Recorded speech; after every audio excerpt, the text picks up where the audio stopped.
Awesome. Alrighty, everybody. Welcome to the Reptile Rejects. On episode 3 here, we got our guest, Kris Painschab from Badlands Herpeticulture.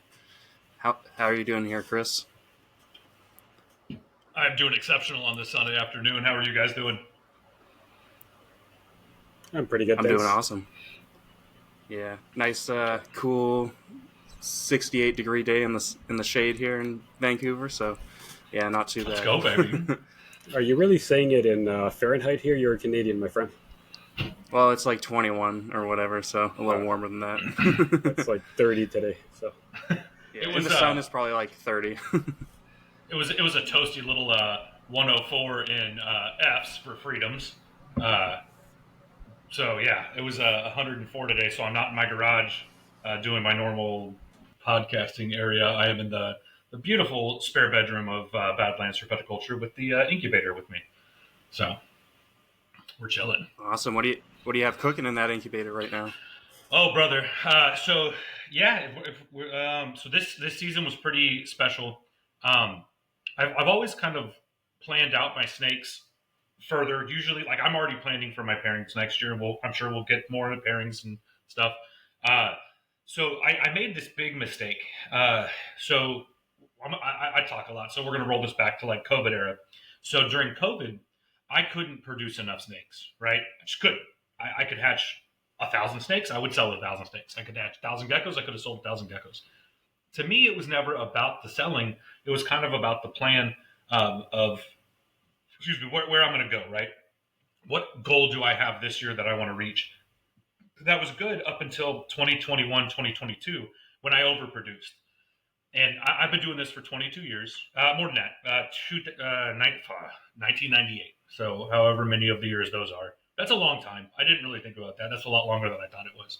But yeah, I was 14 years old when I hatched out my first pair of geckos, and I kind of got a little bit more serious, kind of 16 to 18.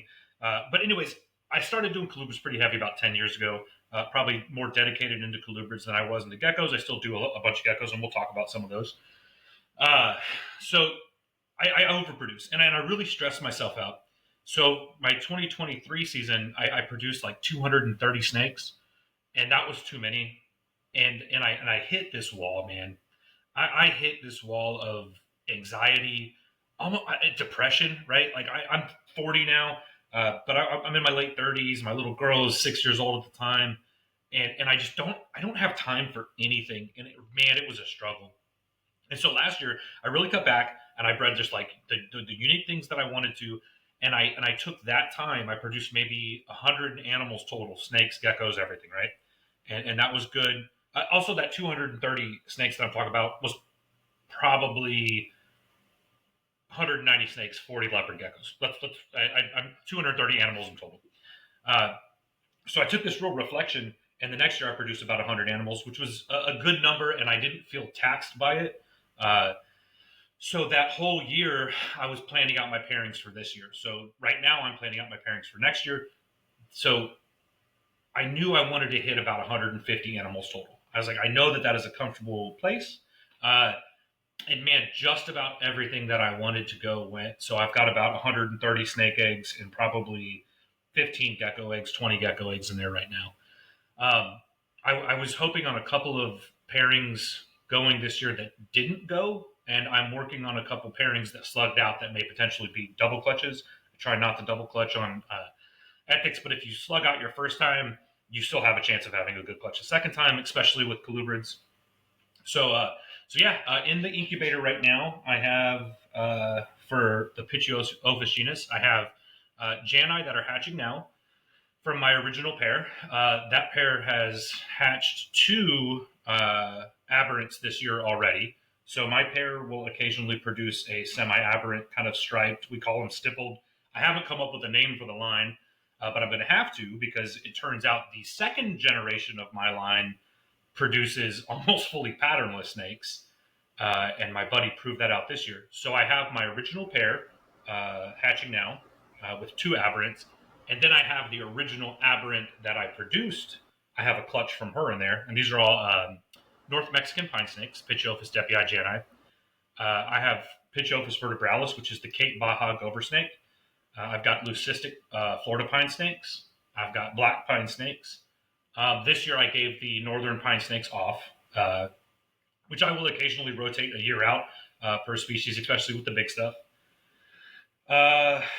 Couple clutches of corn snakes. I still love my corns. You're not gonna ever get those out of my grubby fingers. I have Okatee corn snakes from Tony D, all the way into Silent Hill, Hannibal Line. The caramel Sunkiss, which is the honey combo. Tessera. I'll produce some shatters, which is cinder matched with Sunkiss and honey. Uh, there's another gene in there, and diffused, and mask. So I've got these super complex genetic monstrosities all the way down to just straight up no hat Okatee corn snakes. I hatched out a real pretty clutch of super salmon snow tesseras, which are just like one of my favorites. They're just like these neon pink snakes. I've got some true Mexican Nueve Leon bear dye that are going to be hatching real soon. Those are really neat animals. It's a Baird's rat snake. I've got a couple clutches of Lampropeltis leonis, the Nueve Leon variable king snake. And I've got one clutch just hatched. I've got two more clutches ready to go. A few localities of Alterna. I have some Alpine, Texas, Great Plains rat snake, some embryi. I've got some Nueces County reverse stripe Milomorum, which is the thorn scrub rat snake. That's a locality morph that I've been working with. I've got that paired into albino and chocolate for the first time ever. Nobody's ever done that, so that's going to be cool. So I'll have some albino chocolate anomalies, which we don't know what they're going to come out like because they have the reverse stripe genetics. So we'll see. I'm sure there's something I'm forgetting in there. I like huge diversities.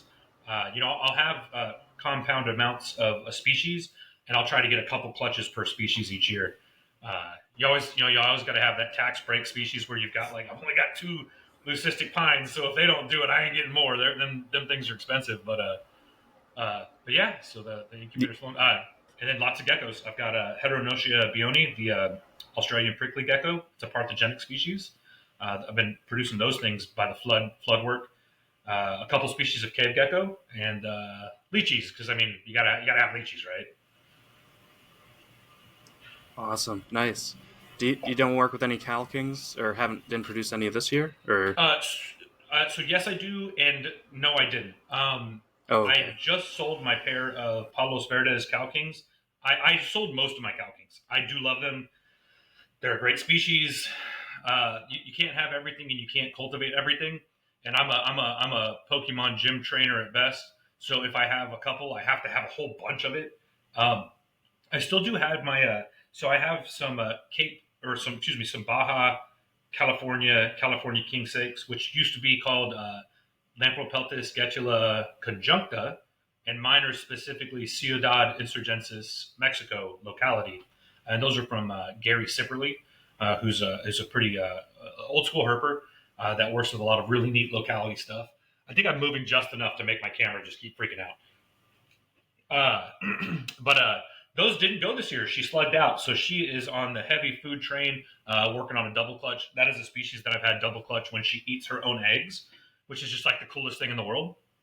I've got Mexican hognose, so I have a wild caught pair of Boy Scout Road hognose snakes, which are really special. Those were from my buddy Austin Bohannon. He found the female on his wedding night. In fact, their son's name is Davis, and that's up in the Davis Mountains. And he's a wonderful friend.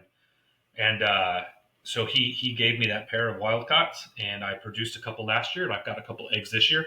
So I'm pretty stoked on those. That's a neat species. They're really small hognose. They're feisty little whiny boys, but they're just neat. I hatched one out. They're about 3.5 inches when they hatch. So. Oh wow! Did they take pinkies still right away, or did they Dude, require a little assisting?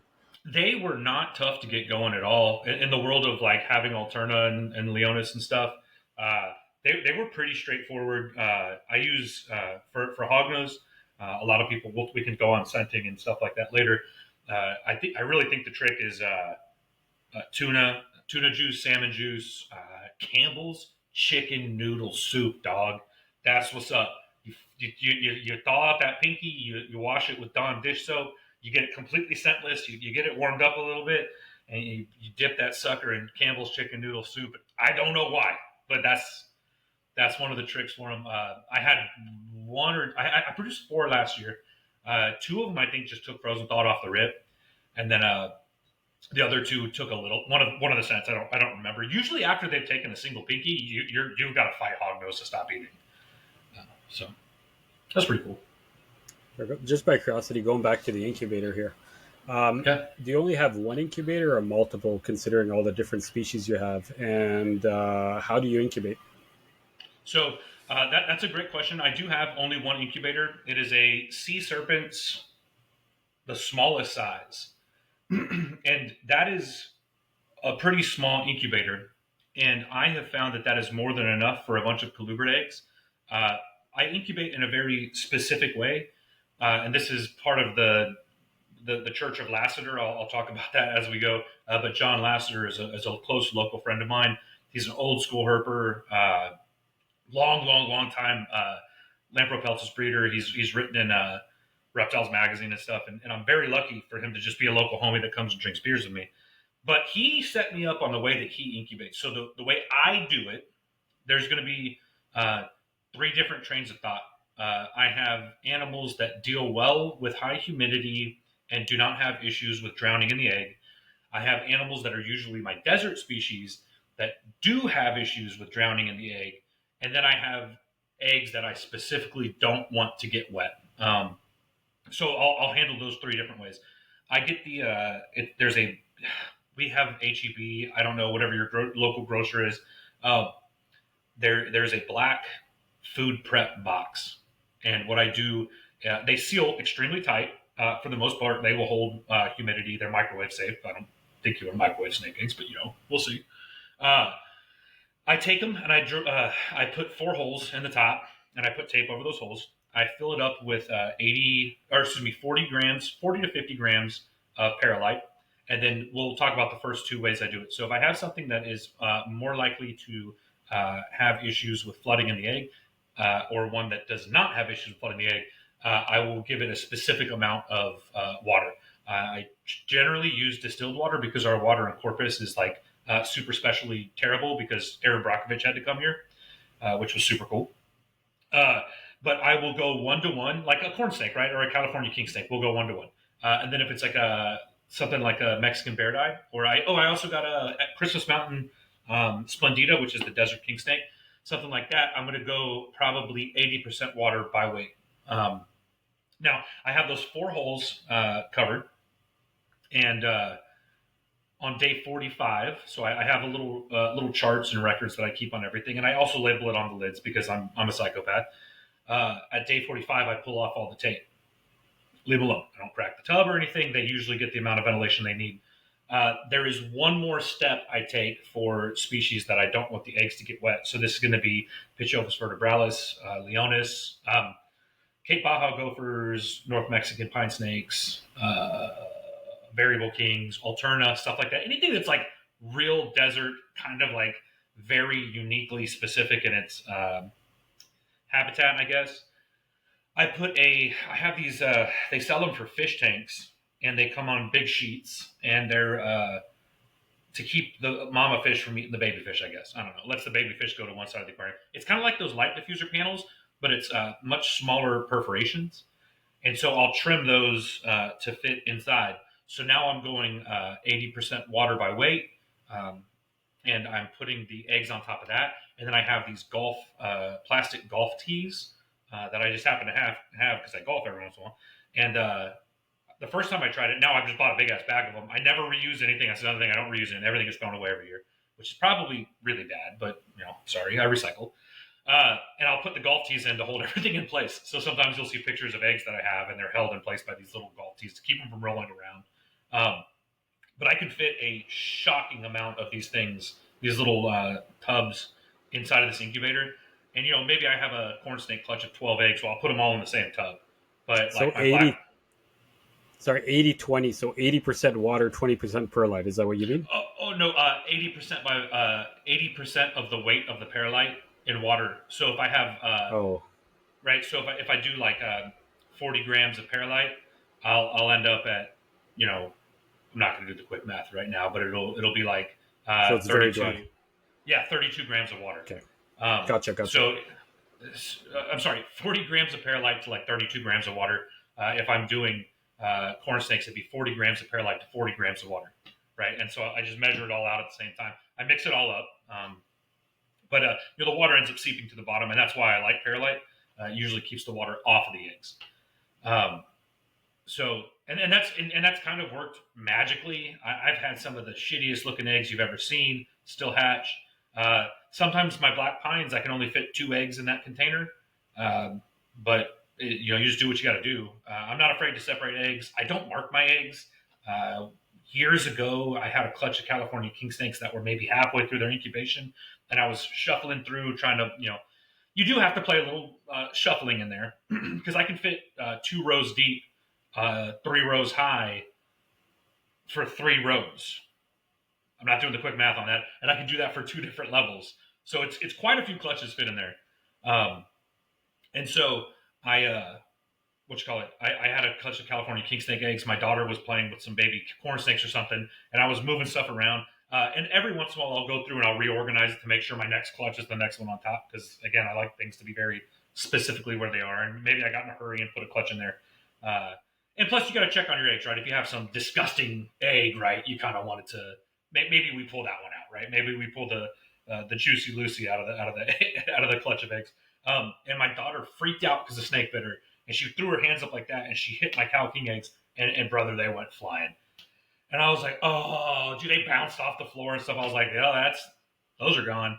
Every single one of them little boogers hatched. They were fine. did you ever see that episode? There was one episode that they talked about the egg, and they proved that you could roll an egg at any point of incubation, and Yeah. that the embryo doesn't actually attach to it, because there's always been that thought that everybody puts the Yeah. dot on top or the Yeah. line. Don't get me wrong, I still do it knowing that it doesn't actually do anything, but I still do it because I'm like, I'm not going to risk it, even though I know that they've proven that Yeah. it doesn't attach to it. But Yeah. anyway, sorry, go ahead. I don't.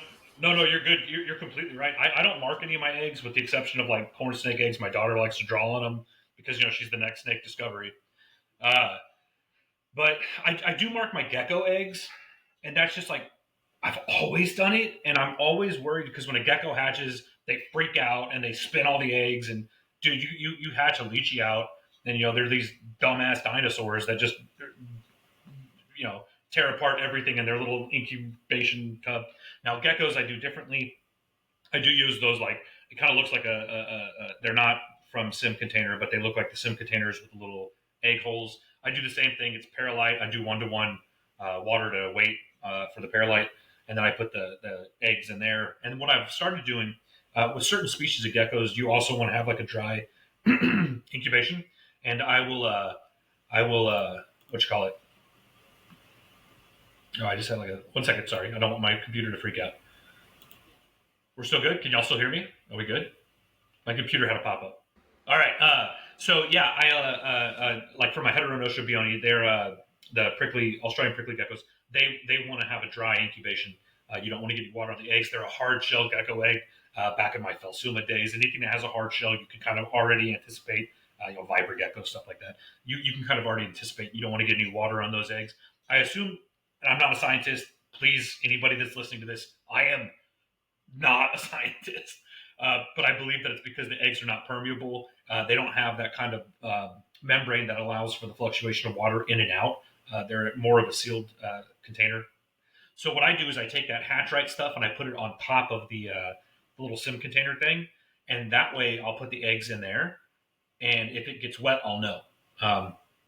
And it's also like the way I do my lychees, if we're just talking full on incubation, I actually take those bento boxes and I have the perlite, and I don't put much water in it. Usually I don't have to, but I have one area completely, maybe not completely, halfway full with water.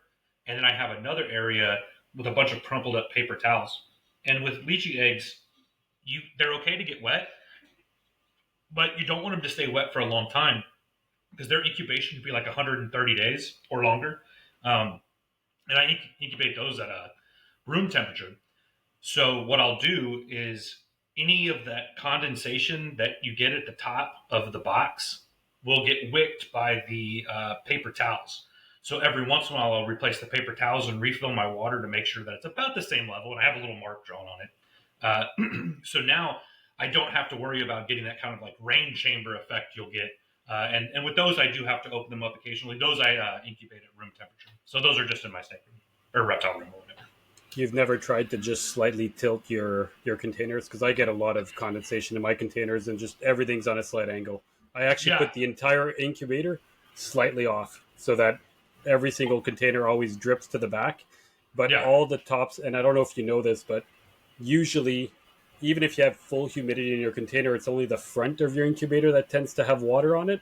And in Mm-hmm. my case, it's because it's surrounded by styrofoam. Mine's an actual I don't know, I'll show it later, but an actual Coke cooler, but the front is a glass, Cool. right? Yeah. The glass is not insulated. So Yeah. because of that, the glass is colder, the front of the tub is colder, and I always only get condensation on the top front and Hmm. not on the back sides. But anyway, it's just a thought. But if you simply tilt everything, I've never had the Yeah. need to use paper towel. I mean, I could see how it would work, though. You solved that problem a lot better than I did. uh, I have probably always found the hardest way to solve every problem. I was an engineer my whole life, so it's like I'm like, oh, what can we do to do this? But you're right, that just work. Now I'm going to set up a container and do that, and just tilt it a little bit, and be like, oh, Chris, this was so much easier. Um, that's a good point. Now I'm just all right, guys. Podcast is over. Y'all have a good one. I'm gonna go. There you I'm go. gonna Well, go. I'm thanks gonna. for coming on. Uh, No. My incubator does have a tilt to the back, so all of my eggs that are in here are all at that direction, so that does happen naturally. Man, I kind of good times. Yeah, so I'm gonna try that now. But yeah, no, that's just different incubation methods. There's been a couple other species, some of the Goniorosaurus. So all my cave geckos for years, which is a wonderful species. And if y'all are talking about kind of something that was lost to the hobby and has come back and was lost, it's come back. They're starting to hit their popularity stride again. It's a sweet, sweet lizard to keep. Um, I've incubated those things at room temperature. I keep my incubator set at 81 degrees. I have a herp set. You can see, I don't know, one of the. You can see the green light, whichever one's the green light. Uh, Thermostat, and then I have gobies in there. I have gobies in different areas of my room. I keep the app going so that I can make. I want to know what's going on. If I have any spikes, uh, any irregularities. But the Goniosaurus for years, I was told you got to incubate them like 70 to 75 degrees. If they get too hot, they won't hatch. Man, I've been incubating them things this year at 81 degrees in there, just like I would a leopard gecko if I'm incubated for female. And dude, they hatch out big and healthy and ready to rip and roar in about 62 days. So uh, I think I don't know. We'll probably get more into that. The way people do things is so uniquely themselves due to their where they are, right? Their geography. I'm at sea level. I'm at 80% humidity all the time outside. My house struggles to get below 60% humidity. There are species I cannot keep. Me and Michael have talked about it before. I can't do subox. Um, I have absolutely murdered Bogertophis rosale, the Baja rat snake, multiples of them. There's just certain species I don't do. I've had knobtails before; they didn't do well. So everybody has to experiment with what they have because my setup is not going to be the same as your setup, and that may be even unique just to my house, right? John may do things a little differently in his house compared to my house, even though he's a couple miles away. Uh, so I think people need to be cognizant of that, and I don't think people talk about that enough. We go back to these old school reptiles magazine articles that say, "Hey, this is exactly how you need to do it." Right? You need to always incubate this way, or else it's not going to work. Well, that may just not be the case for me. I straight up may not be able to incubate some species here because I have too high of a humidity. So obviously, we're using sealed containers, and we're trying to combat some of that, but yeah, so that's so as far as I guess incubation stuff. That's how we go on that. Yeah, I would agree with you 100%. The other big thing I've noticed is to where you incubate. If you incubate in a cold room or a warm room, like Yeah, incubating in a reptile room is actually harder than incubating in a just somewhere else in your house where the room isn't that warm. I found that it's always easier to keep a stable incubator in a colder room.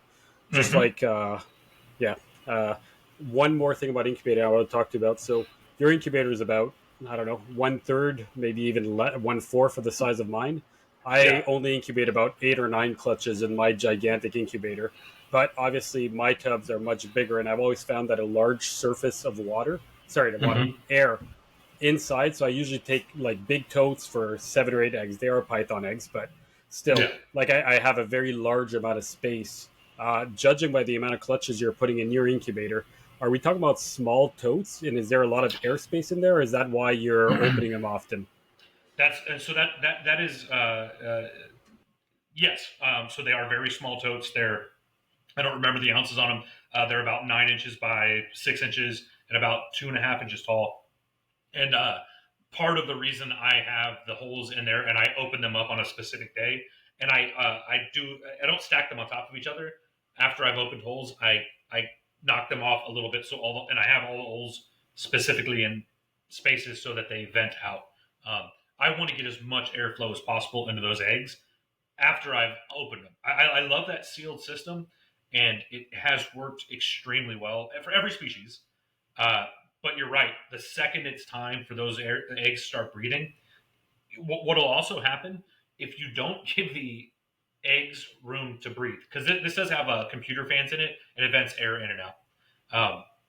If you don't give them space to uh, breathe, they'll start warming up, and you can actually take govies and put them in different areas of the incubator, and you'll actually get 1 to 2 degree temperature swings on the eggs that are still sealed that have not started venting.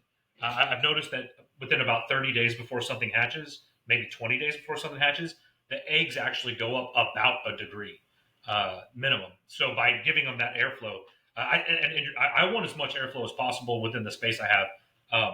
And it's probably a future thought of mine to get a bigger incubator if I'm going to do more clutches. Uh, but where I sit now, I'm on a pretty high success level as far as good eggs to hatching. I'm usually pretty close to 100%. But it does take more care on my side. I have to be looking at the eggs. I have to make sure that they're getting the ventilation at the right time. I got to make sure that I'm not getting big temp swings in the incubator. Um, if I ever do pythons, which is I don't know if that's ever going to happen. I will probably have to have a dedicated incubation setup just for them. Also, they want different temps. If I don't, yeah, they want to be a little warmer. Um, but uh, but yeah, so no, ventilation is key. Ventilation is key for so many things. So many species of reptiles. For reptiles in general, dude, they just need ventilation. They have it in the wild, right? So they're not living in these sealed boxes. I've had people message me and be like, oh, I've got cave geckos. I'm keeping them just the way you said, but I'm starting to get mold in my substrate. I'm like, brother, you need to vent them bad boys. Pituophis, Michael's got some Pituophis. They make some pretty special poo poo. Uh, if that poop Oh yeah, molds, definitely. yeah, if that poop molds in a day, right? Because you're not always going to catch it. Because this is what happens with big pine snakes. You feed them, and one of them poops. So you know it's time to clean. So you go clean, and you know that animal pooped because everybody in your house knows that they pooped. So you go clean all your snakes, and then the second you're done, you walk out of your snake room, and another one poops. And so you may not be cleaning it that day. You might not find out about it till the next day. And I've heard of people having mold issues on those within a day, and I'm like, no, you got to work on your ventilation. You need to up the airflow. So just something. Yeah, I haven't had an issue with that. But I think I went overboard on some of my species, like the subox, with Yeah, ventilation. Because in Dusty's book, and even listening to Clint Bartley, yeah, they just talk about, well, just turn the tub or the cage into Swiss cheese. So I've even the 4-footers that I'm keeping. So I'm keeping my adult subox in 4 foot by 2 foot yeah, by 1 foots, and I just there's they have some slots in the back for ventilation, but I just did it exactly what I do to my tubs to the cage, and yeah, I haven't had an issue, and I just heat them with a small heat panel, yeah, and it gets enough airflow, also gets a better temperature gradient. I keep a fan in the room, and so far I haven't lost a suboc due to a respiratory issue or anything. And I am kind of at sea level. Like I'm 10 minutes from the ocean technically. Um, but the humidity isn't, I would say, as bad here. Like obviously, Yeah. like we get some hot, humid, muggy days, but there's also a lot of days where, even in winter, where it's 30-40% humidity. So yeah, Yeah. and then yeah, the pine snakes, I just ventilate that. Like honestly, like in within a day, they probably the poops probably dry out a bit. Honestly, Yeah. they don't. So yeah, That's it's something I kind of push towards a lot of people that are getting into colubrids early on. I assume that it's the same thing with most species. You may have humidity differentials that you want to find on certain species. It would be very difficult for somebody in Arizona. I'm thinking to keep Chinese cave geckos. Right, this is a high humidity species that wants low temps. They want to be about 75. Some people keep them colder than that and have great success. I've had mine get very cold and be perfectly fine. Um, but you still, how do you create that humidity while maintaining ventilation? I have ventilation holes on all my Goniosaurus species. In fact, on my babies, I have actual cutouts in the tubs with screens. Uh, I just don't want to see any of that molding. Now, for me, it's real easy to keep the humidity up. Maybe I spray them once every 5 days, right? If I spray a gecko daily, it's gonna it's gonna mold, regardless of what ventilation I have. It's just too wet here. Um, we always joke that the concrete cries here because we'll have so much condensation in the mornings as the sun starts coming up that the sidewalks will be slick sometimes. Uh, so yeah, it's just unique circumstances for every keeper. I really hope this new generation keeper. We've got some really smart special people. Michael, somebody like you, Dominic. I don't know how long you've been doing this, but I'm assuming you've got a little more tenure than Michael I'm old as you. there. So you've probably been doing this a while, but we have these younger guys like Michael coming in that are really pushing the boundaries and experimenting with their own setups and being cognizant enough to reflect uh, those challenges they have. That's something that was so funny about growing up in herpeticulture and seeing so much of it is that we never talked about the when we made the mistakes. What did we do? We never talked about the hardships that we had with species. We all, everybody was always just like, oh no, you can't breed that species. That's you can't do green tree pythons, right? Like you just can't. And it's like, well, no, maybe you can't, but what did you actually try, right? What was your? Did you use the scientific method? Did you actually come up with any of your own ideas, or did you just take what the last person did after you had failed? Did you try it again?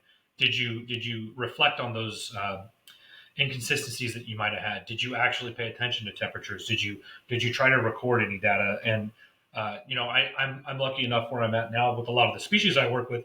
I'm dialed in, but I'm constantly I have an ebb and flow of species in my collection. I like to try different things.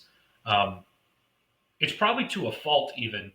I like to get a species, raise a group from babies. I like to start with hatchlings. I try to start with hatchlings on everything I have. I believe that also creates a circumstance where they're going to do better in your environment. Uh, Maybe if it's a species you've worked with before, and that doesn't mean a kid can't go buy an adult corn snake and have it live for another 20 years, right? Like that can happen, or any species, right? Uh, but I like to figure a species out, dial it in, get it to breed. Once I used to think that breeding was the litmus test for a species, and maybe that's not true anymore. We used to always say, well, if you got good eggs, you did everything right to that point. I don't know if I love that logic anymore. I do think it's a good parameter to set. But what did you do the next year? Did you create consistency? Did you breed them the next year? Did you breed them for 3 years? Did you get the babies to eat, or did you just wholesale that clutch? Did you create an identity within that species where you know that you can give somebody good advice? And like I've read Othriophis and a few of the other Chinese beauty snakes. A couple, some of those, and I've done that with many gecko species, Chahua, gargoyle geckos. I used to have a huge gargoyle gecko collection. Just anything. I love to get it dialed in, and then like I said, to a fault, sometimes I'm like, all right, well, I did this for 8 years. I did this for 9 years. Um, all right, I'm going to sell my adults or give them to somebody else. I want to try something else because we're all limited by time and space, right? Uh, we all like to think that we're superheroes and we can take it all on. But at what point do we stop and say, no, no, we can't? You really have to figure that out for yourself, and some people can. I've had numbers close to 200 before between geckos and snakes, and that was too much for me. I've dialed that back to a lesser number, well, a much lesser number, but we have to be honest, and you have to be credible to yourself. Make sure you're giving the correct amount of care. And sometimes I go in my collection that I have animals that I've been working with in my collection for 12, 14 years. I wish I had a few older animals. I do have animals that are older than that, but I I'd like to think that everything is perfect, but I still go into my room and I'm like, no, I need to do this better. I need to change this. I think I could handle this parameter better. Man, I mean, I'd like these snakes to be able to get a little bit more sunlight. I open windows in my room. I have a big window in my room. I like to have that natural, actual sun coming into the room, into the enclosures. So setting up my room so that that's actually possible. Because I'll dial this back, and I don't know if y'all were going to ask this, but I am a traditional, and again, to a fault possibly, I keep in tubs, right? Most of my snakes are all in tubs. I have some beautiful black box enclosures, tubs. Huge shout out to them. I have some sea serpents tubs, and I have some. Now I've got a large ARS rack. Um, you know, and it's what are we? How can we make that the best possible for our snakes as well? Giving them variability within those tubs, giving them variability within an enclosure is the same thing. How are we providing them with lighting? Snakes, we think they're all nocturnal, but some of these animals are crepuscular. I've seen some very diurnal activities from some of my Pitchiophis. I have a little Thamnophis, a checkered garter snake that I found on my back patio about a year ago. That was a little tiny guy, and dude, he was gonna die. He was skinny. We had a bad drought last year. Last year we didn't get any rain, and I brought him in, and he was hungry.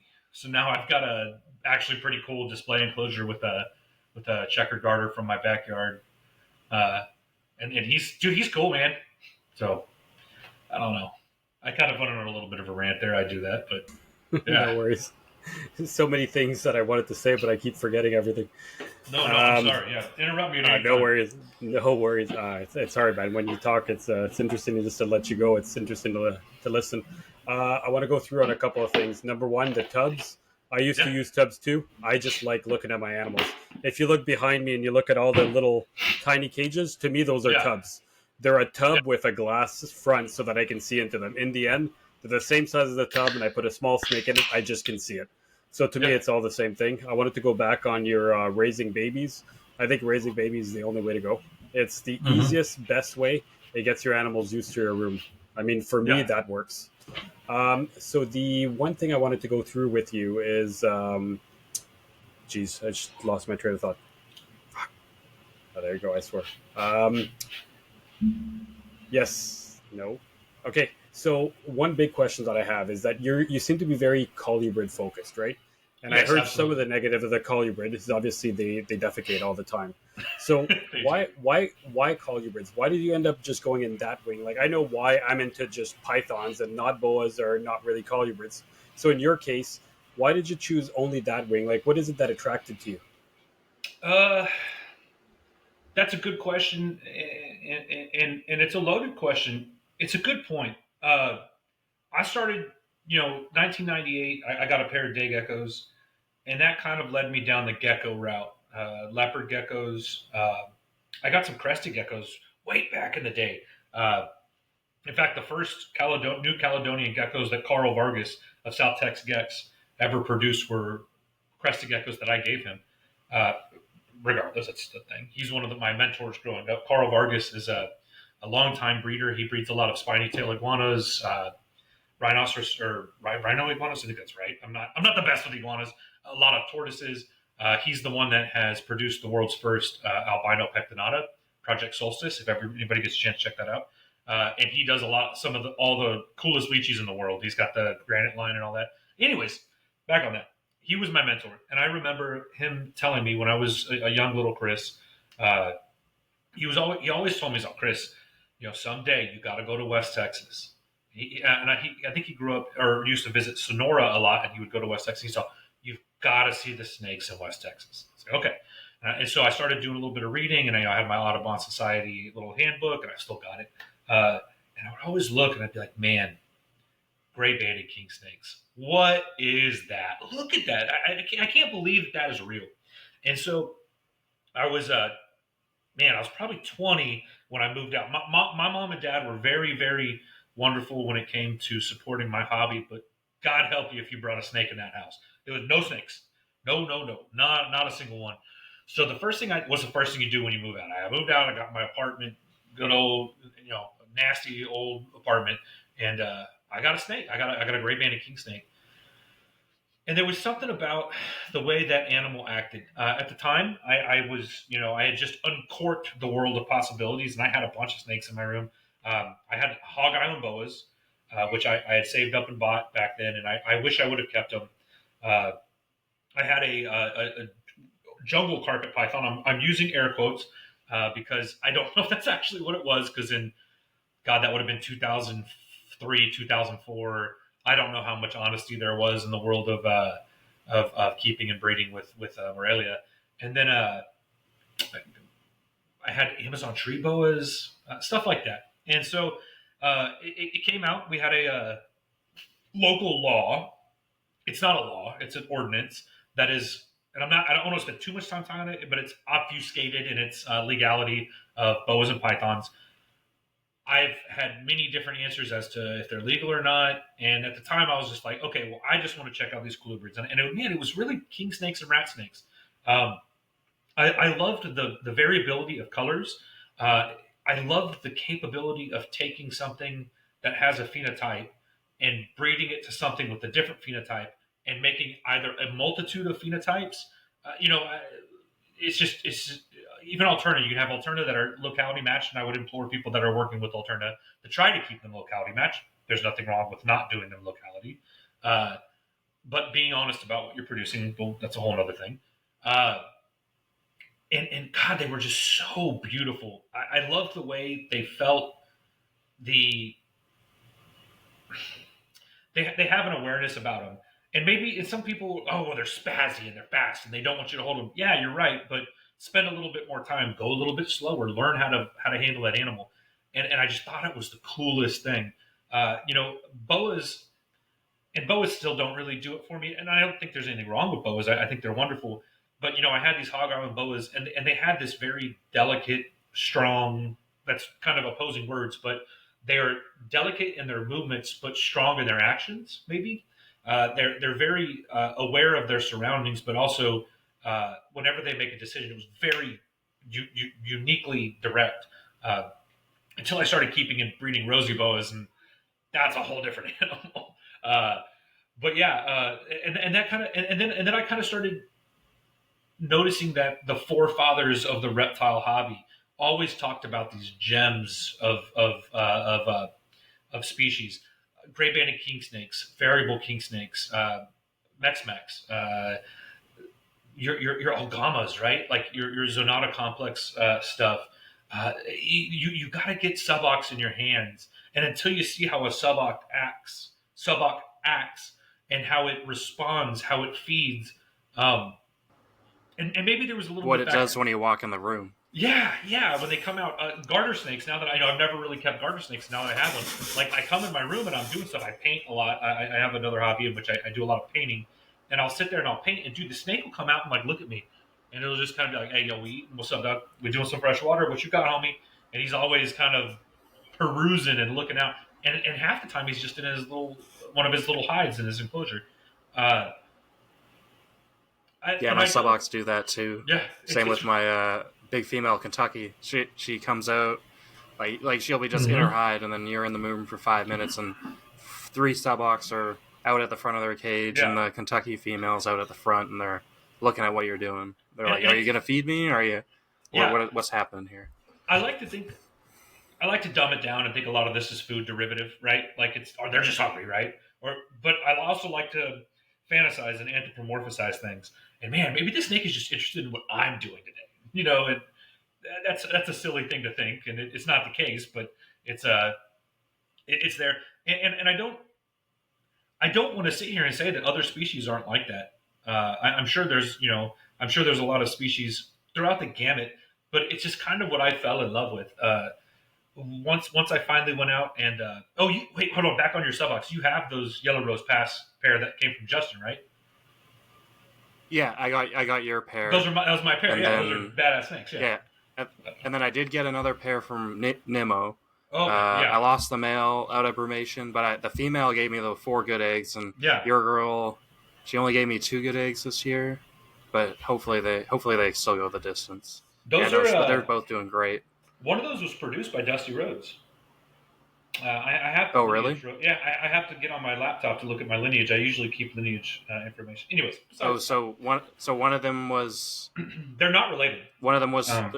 But they're both Wild Rose Pass, though, right? Yes. Yeah. They're both Wild Rose Pass. Because I thought it was Trumbauer and Jerry Salmon who collected the only pair, but I could be wrong. I'm pretty sure one of those came from Jerry Salmon, but I think Dusty Rhodes produced one of them. Maybe, and that's why. No, now those aren't F1s. I think those are like F2s or F3s. They're a little bit. Oh yeah. I would assume so. Yeah, but it's in his the Subox story is in his Craig's first book, I believe. Yeah. It doesn't specifically say Wild Rose Pass. Yeah. But one of the times I asked him, he was like, "Oh yeah, no, it's in the book," and I was like. Huh? And it's like I had just forgotten because I've reread all the other chapters, and it was the last chapter that I forgot to reread 4 times instead of only 2 times. And this is going to bring up a good point. Another reason why I fell in love with the colubrids, I got to go stand on that ground. I sent Michael some pictures of Wild Rose Pass. I got to go walk Boy Scout Road. I got to drive down Black Gap. Right. I got to put my feet on. I found an Alterna in Olympia Canyon. Right. I got to find the bear dye up on going up towards the observatory. I went and held the subox on Boy Scout Road, or excuse me, on Black Gap. I found a couple on Black Gap, and it's a special thing.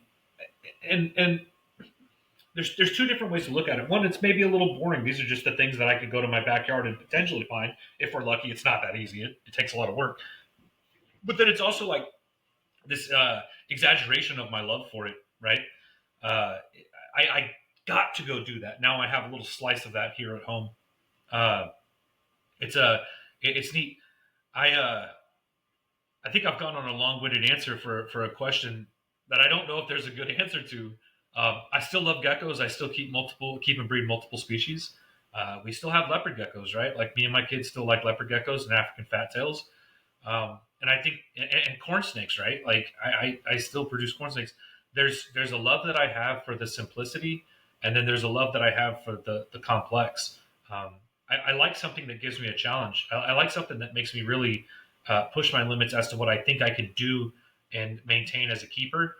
But at the same time, I love the comfort. It's almost like going and sitting down with a friend you haven't seen in 10 years, right? And you just start off the conversation where you just had it.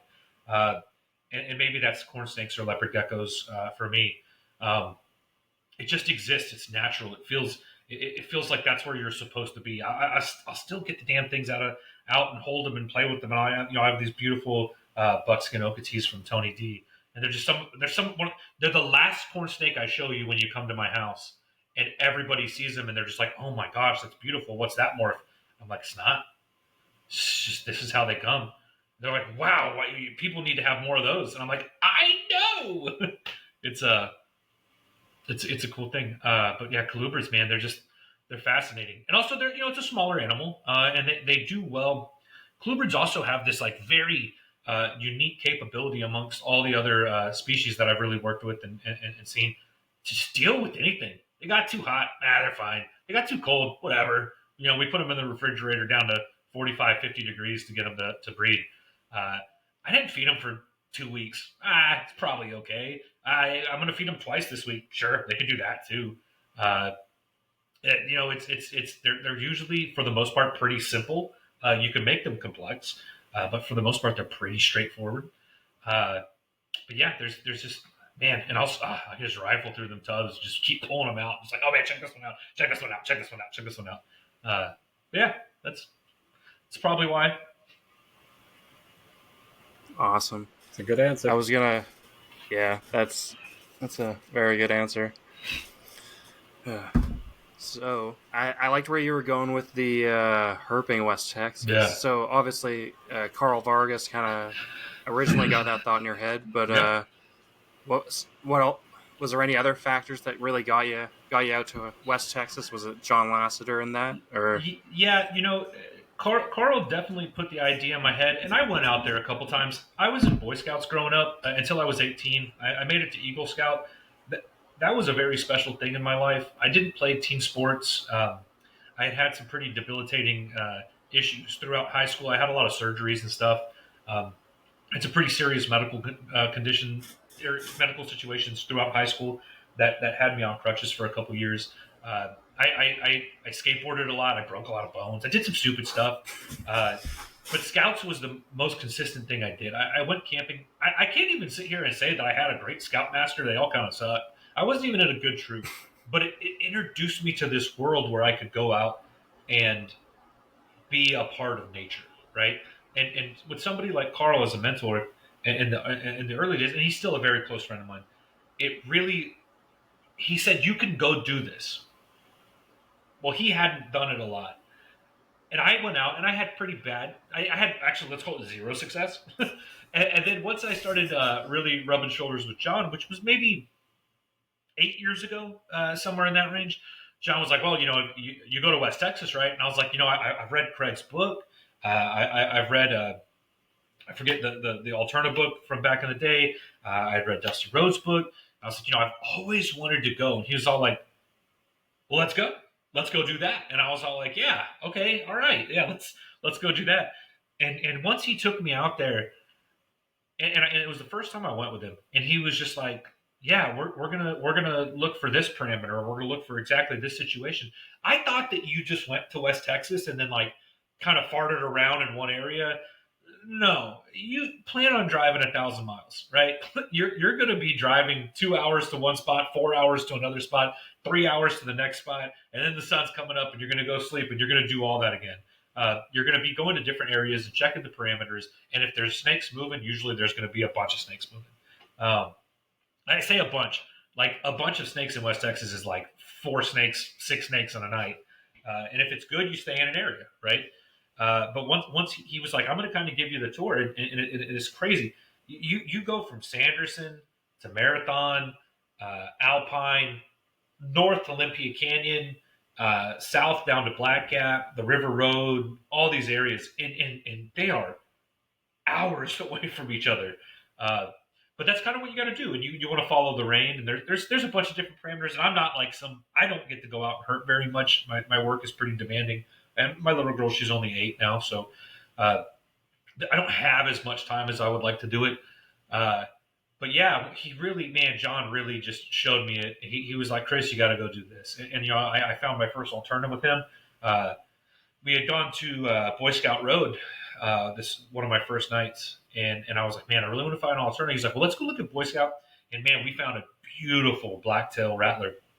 And he was like, well, man, we haven't really seen much else, and we're leaving, and we saw a cool Emery, a Great Plains rat snake. And I was like, man, this is cool. He's like, well, hey, this is pretty good. Let's head a little bit south because Boy Scout Road is north past Olympia Canyon. It's kind of in the same Olympia Canyon area. It's all Jeff Davis County, I think is right. It's just north of Fort Davis. And oh man, I might say something wrong here. I'm not always the best with the words. And so we go to this cut. He showed me a lot of the stuff during the day. We went to Wild Rose Pass, and then we went to certain cuts on Olympia Canyon. And nobody's ever found an Alterna on this one cut, right? He was like, this is just the perfect cut, right, Kris? And I was like, yeah, it's a cut, right? Like, it's perfect. And the cuts are these areas of mountain that they actually just blasted out with dynamite back in the day to make the roads because, TxDOT is historically just gangster as can be. So we don't have a bunch of switchbacks and stuff. We have these mostly straight roads that just blast through the mountains. So we go to that cut, and I get out of the car, and I'm bumbling with my shitty flashlight. And I'm just like, oh, I'm gonna do that. And, John goes ahead of me; he's already walking, and I click my flashlight on, and it is pointing at an Alterna.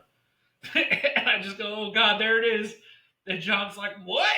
And so I herped for Alterna for like 30 seconds, the first Alterna I ever found. And that's the only one I've ever found. And she was beautiful. Um, it's sitting, so we jokingly call that Lassiter cut, and the rock she was sitting on is Painschab rock. So yeah, it was, but man, that I was already into Alterna, and I had already been keeping, and that was my second or third year producing them. Uh, Man, that sealed the deal. That's it's pretty cool. It was pretty awesome. It's like completing that circle, right? Where you produce them, you keep them, and then you actually get to Yeah, see it you get in to go find one, person in the wild. and God, they're Like cool. like how you hear in all these stories, right? So Yeah. that's definitely super cool. How did you Yeah. find that bear dye up in Olympia? What was that story? So bear dye are kind of, they're a little more common than you think, but they are definitely a more mountainous species. Uh, we definitely did not road cruise it because that's illegal in Texas. But we were driving to an area and had stopped, and it just so happened to be in the middle of the road. So went out and grabbed it, and we were actually on our way up to the observatory road cuts and up to Madera Canyon. There's some really pretty areas up there. The Madera Canyon whole like wildlife area. There's a little camping area up there. It's just gorgeous. There's little creeks running everywhere, and we were going to go up there to look for lepidus. We did find a real pretty little lepidus, little tiny one, on the not on the cut side. On the there's a little brick wall on Observatory Cut, and the brick wall had stopped it. So we grabbed a hook and flipped it over and let it go on its way because it was trying to get past the little what is it? I don't know what it's like, a partition so that you don't go flying off the mountain, I guess. But yeah, we were not targeting bear dye. I did want to see one. I'm very happy that I did see one. But if you're looking for Alterna, bear dye are kind of going to be bycatch. It's going to be a lot of the species in that range. Oh man, I got to see the black-headed. I think, man, giant. Oh, the Tantilla. Tantilla, yeah. I got to see one of the Yeah. giant Tantillas. Those are crazy snakes. They like eat centipedes. uh, and so just seeing those neat little unique species. I've never seen a hook nose. I'd like to go find one of those. But a lot of them are just really in the same area. Now, if you want to go see subox, you're probably going to be doing a little bit different of actions. I don't think people find subox very often climb around on cuts. They're more of a cruised snake. I would say that emoryi are kind of in that same vein. But yeah, that's the bear dye was. I'd love to say, man, I really did this one specific unique thing to find that bear dye, but I didn't. It just happened to be on the way to go look for Alterna and lepidus. Nice. Was that the one that you sent to Justin or no? Yeah, yeah. So I collected that one. Yeah. And, I took the infamous picture of. So there's a food truck in Alpine, Texas, and just you could tag on, you could write on it, right? And Justin had wrote bear dye are better than Alterna. He put a little bear dye greater than Alterna. And I think somebody went and doctored it up at some point. The next time I went, I don't even think it was on the truck still. But I took a picture of that bear dye that next morning next to that little writing that he had done, and I sent it in. And so the bear dye group on Facebook, that's still the picture. That's pretty cool. Man, and bear dye are extremely variable. If you really look at that animal, it's from that Olympia Canyon area. It's not a really pretty bear dye, right? Like, it's pretty dark. It has a lot of those. What is the right way? It's very dingy. It's got a lot of melanin in its scales. Whereas if you go much more east to your 277 area, you get these really beautiful what did they used to call them, Michael? You might remember. Tim Gebhardt had a name for them: metallic rat snakes. Oh yeah. And you go more north from there, and they start to integrate with Texas rat snakes. And as you get more south, you really don't see them. You're not going to see a bear dye down on the river road very often. I know that they are inhabitants there, but they don't get found too often. I know people have found them on Black Gap. Black Gap, I believe, is where the one of the hypo lines was found. Hypo slash T-pos albino. I don't know the difference between what they call them. And I believe the anneries were found down in the Black Gap area.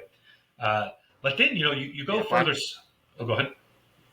yeah, Black Gap seems like a weird melting pot where like that's where some of the Alterna morphs that are actually Alterna morphs and not Yeah, hybrids are from, right? correct. And Yeah. then it's also where like a bunch of not the suboc morphs, but like for some reason people seem to find a lot of subocs on that road, even though they don't find much of anything else. I don't think Am I've I? ever Is that driven right? down that. Yeah, I've never driven down that road and not found a suboc.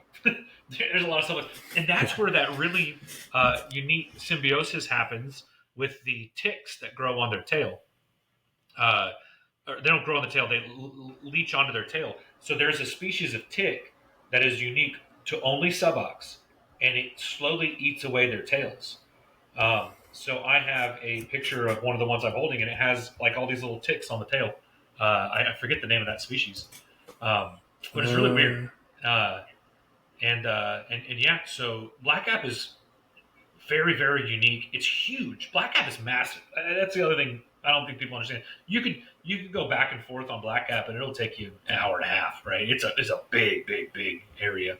Um, but if you go south and you're still talking about bear dye, you get down into Mexico where this species still exists. And dude, they don't look anything as adults. They don't look anything like Texas bear dye. They're yellow, right? They're a yellow orange color with a gray head. But it's kind of funny as babies, these things all look pretty damn similar. Uh, so yeah, that's kind of a bear dye. Bear dye are a great species. I'll be hatching bear dye for the first time this year. Those eggs probably got 15, 10, 12 days left. And I'm excited because it's the Mexican variant. The pair that I have was from Jerry Salmon, and they're Fort Worth Zoo by San Antonio Zoo. He's got a Fort Worth specimen and a San Antonio specimen, and he paired those up. And I got the first time he Oh, paired nice. them, So they're matched up. Yeah, it's nice. just cool, like a neat little thing to have. They're not my favorite species. Uh, they're very obsolete, right? Yeah, Go ahead. they're like flighty a little bit, Uh-huh. and they may musk on you. They're not necessarily Mhm. bitey, but they're definitely a little spazzy Yeah. compared to like the subocs. They're like they're kind of like they move, but they're just kind of chill. They might be a little hungry when you first go in there, but once you pick them up, they don't really care. They're not spazzing out and running around. I got when I got your subox, I also Mhm. got one of those Loma Altas that Justin produced that he needs to produce again. Yeah, the Loma Alta. So that I said 277 earlier. That Loma Alta Yeah, area is all that Edwards 277 area. Plateau. It's Yeah, all yeah, yeah. it's cool. Those are probably some of the prettiest in Texas. I think uh, the uh, Yeah. the Mexicans, like I said, they're very unique. They're smaller. The Mexicans are much smaller. I think mine are 3.5 foot, maybe. They're 4 years old. I find I have repeatedly found success with colubrids at 4 years old. I don't. Everybody says 3 years. I've bred corn snakes at 3 years. I've bred California king snakes at 3 years. I haven't bred much of anything else at 3 years old. Um, I'm not as determinate on size of the animal. Obviously, if a female's too small, female's too small, right? She's a bad eater. You're not breeding her. But I've got some really small Alterna that are 5, 6, 7 years old that just didn't get any bigger, and they produce good eggs for me. You're not going to get a clutch of 8 or 9. That's a big Alterna clutch. You might get a clutch of 4, but it's I think it's age. I think age has so much more to do with it. I want a mature animal. You should be able to judge the health of your animal by looking at it. Dominic, we were talking earlier about raising from babies. It's not the only way to do it, but I do think it's the best. You know that animal in and out, right? You know its characteristics. You know its body weight. You know what it's going to look like uh, after it lays those eggs. A healthy female that lays eggs, sometimes they just look like crap, right? They just do. But you know how it's going to bounce back. You know its feeding responses when it's time to start getting that weight back on it. Yeah, I hear you. Maybe changing a little bit here. You've been talking about Alterna again, and I got to say, out of all the colubrids, they're always been the one that I'm really interested in, and that I would Sure. seriously consider getting into, especially after seeing the 9 Mile locality. or I'm saying Mm-hmm. locality. I guess it is a locality. Just gorgeous. And would you mind if we kind of dived in a little bit more into Alterna? Maybe talk about like how do you breed them? How does Sure. what's your cycle? Brumation, and try to dumb it down for the non-colubrid people so that I Yeah. kind of understand, because I know what brumation is. I don't know what brumation is for you or how you Yeah. do it. Kind of like, I don't know if that's okay with you, Michael. I'd love to dive down that road for the Oh Alterna yeah, because it's something that I maybe. love. So we'll let you kind of take that one away and go into your breeding of Alterna from, do it the way you want to do it. Sure. Um, 5 or 6 years ago, I would have told you I'm not very tenured in this, and I would maybe had bred them once at that point, but I've produced them consistently for this will be my 6th year producing them. So I think I've got a little bit of weight. It's tough when you talk about alternative because there's a lot of people that have been doing this for a long time, and all they do is alternative, and they don't like you. They don't want to talk to you about anything. That's one thing. I'll start with that on alternative. Uh, there is there's a term, I believe it's called nimbyism. And nimbyism is when you have a hobby or something that is selective and unique to itself, and you have a heavy amount of gatekeeping. I think this is the right term, and if I'm screwing this up, somebody that's smarter than me can yell at me later. But you have this huge amount of gatekeeping with Alterna, and that's where I think it's the best place to start talking about Alterna. You have people that will fight you tooth and nail, telling you that if you don't have wild cots or you don't have F1s or you don't have perfect locality, they didn't both fart on the same rock and they didn't come from the same, they're not next door neighbors to each other. You don't even have a locality pair, and I think a little bit of that holds some weight, right? We want to have unique localities because they have these almost like it's insular little localities, right? Every little area produces specific phenotypes. You talk about 9 miles. 9 miles is kind of one of the more unique ones. You get a very typical look from 9 mile. You get a very light gray, a very bright orange, and most of them are alterna phase. You can get some Blair's phase there. 277, you get these beautiful Blair's phase with these heavy black borders on these deep orange saddles.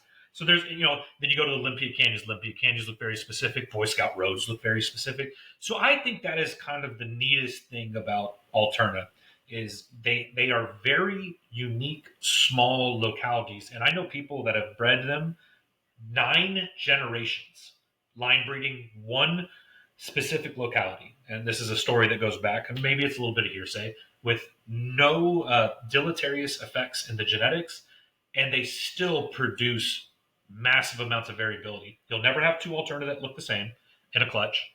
Uh, so now that we've kind of set that out, there are some really cool morphs. There is anery, there is hypo, there is leucistic. The leucistics popped up in a collection, and I want to say that was Dr. Bechtel. And man, forgive me if I'm wrong on that. It was either Bechtel or Bobel, one of those two. And man, if John was here, he'd throw a beer at me. But yeah, so they're also variable in size. You're going to find that a lot of your Sanderson and Eastern range animals are a lot bigger. They can hit probably that 3.5, 4 foot. A lot of your Olympia Canyon, especially like your Christmas Mountains, I found they're a lot smaller. Your Boy Scout roads are a lot smaller. But let's set up an alternative. There's my number one thing I would tell anybody that's going to keep Alterna for the first time, and like you said, we'll do the Big Bird Cookie Monster version.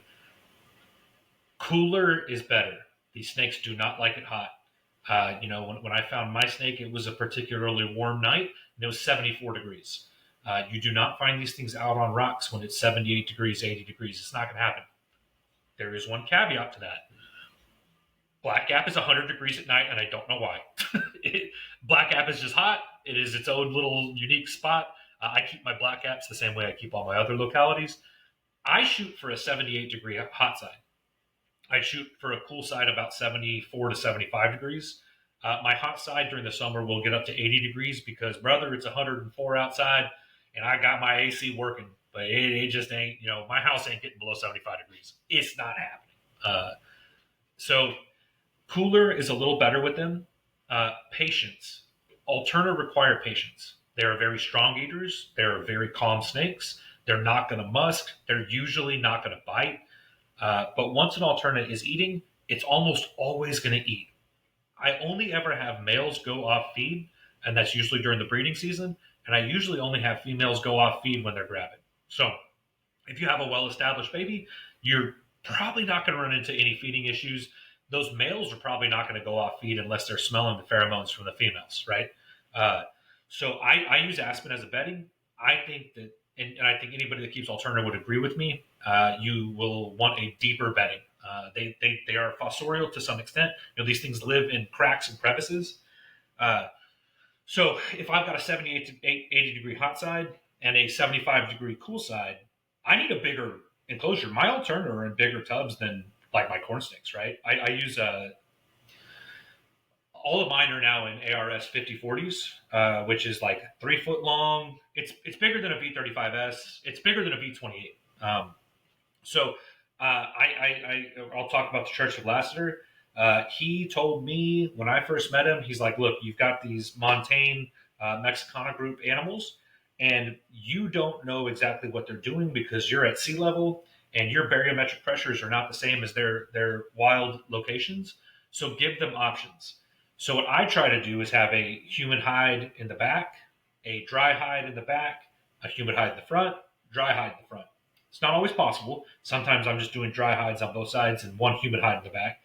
I have to do that also because my humidity will spike so high I don't want any respiratory infections. So humidity is not too much of a concern for me, but depending on the humidity in your area, you're going to want to specifically have humid and dry hides.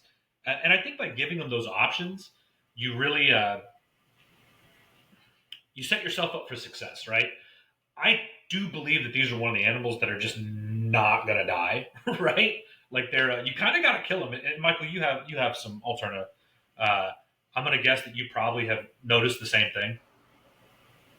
Yeah, I just have right now. I only have the one female, Mhm. 9 mile north. But Yeah, that's cool. yeah, no, she's pretty hardy. Took Yeah, Pinky within the first 2 days. yeah. I'm just keeping her in a large jelly cup right now because I'm worried to put her in a 5 quart tub that she might get out of. But once she gets big enough, I'll upgrade her. They are Yeah, no, specifically she's doing great. Yeah, they're specifically escape artists. They can really flatten themselves out. They got these neat toad heads, but they can really squish themselves down to just about damn near nothing. So yeah, you want to make sure that you've got a really escape-proof enclosure. I've kept Alterna for years. Keeping Alterna, I've done display enclosures for a lot of your smaller localities, something like a 20-gallon. Obviously, you can tell that I've been doing this a long time because I still use 20 gallons, stuff like that. Uh, but like a 2 foot by 18-inch by 18-inch enclosure would be awesome for a display animal. Again, a deep substrate. You're gonna have a hot side, a cool side. Giving them those options, and you're gonna know that animal especially if you're raising it up. You're gonna know where it likes to be, and you'll maybe be able to get rid of your cool side. Humid hide. I was able to because I just don't need it, right? Like my snakes are never in a cool side humid hide. They're always in the cool side hide or in the dry side hide or the hot side dry hide. But I still give them the option for the humid hide. One thing I like to do with hides, again, as a tub keeper, we have to be a little bit more efficient. I use biodegradable to-go containers. They're not styrofoam. They're like a brown paperish material, and I cut holes in the tops, usually just in the front, so that it can get all the way to the back. And I'll fill them up with different substrates. Right? If it's a dry side, I may just fill it up with aspen. If it's a cool side, I'll use either eco earth or I've used the cocoa brick. I don't know the mulchy things. I don't know, and that works great. Adding a little water to it every couple weeks. So boom, you set it up for success. What makes a Alterna a sexually mature animal? A lot of people are going to tell you 3 years. I would argue it's 4 years. I think at 4 years, these animals are going to be sexually mature. I could go get a Sanderson animal that's 3.5 foot. She looks like a monster. I had I had a wild caught Sanderson male. He was about 3.5 foot. I have Christmas Mountain Alterna that are maybe 2 foot, right? And they're 5, 6 years old, maybe even closer to 7 years old now. But that being said, I haven't set up. I do try to mess with my Alterna the least of all my species. They're one of the ones that I really just don't mess with. They're very quiet. They're very secretive. You're not going to get this response where you open up the tub and they come flying out. You're not going to get this response where you put a mouse in and they come, just bouncing at it. This usually doesn't happen.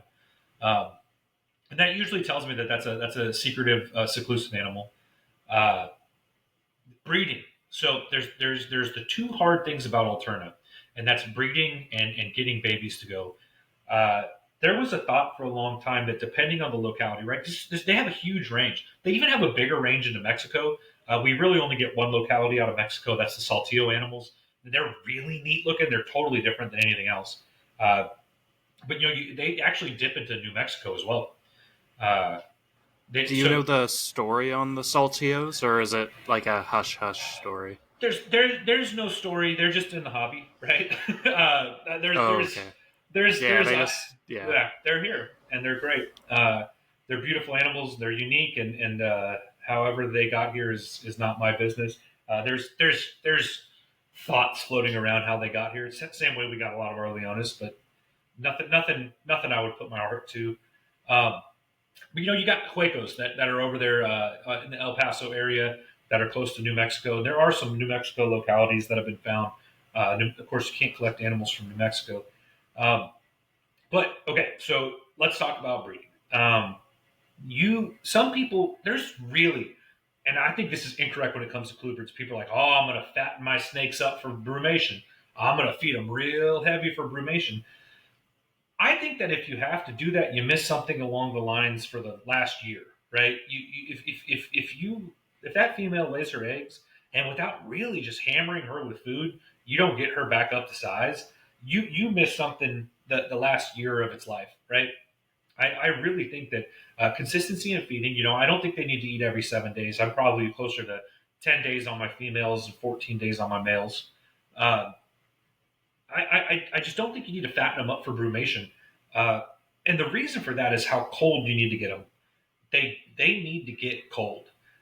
So on Halloween, I turn off all the heat on my, and this goes for my Leonas, all my Mexicana group animals, but specifically we're talking about Alterna. I'm turning off the heat, and usually they're getting one last prey item, and it may not be a very big prey item. You need to know that animal if it's at a good body weight or not, and you don't want an overweight female. Overweight females tend to lay bad clutches, get worse clutches, and you'll see in the Mexicana group you get a lot of these fatty deposits. They get hips.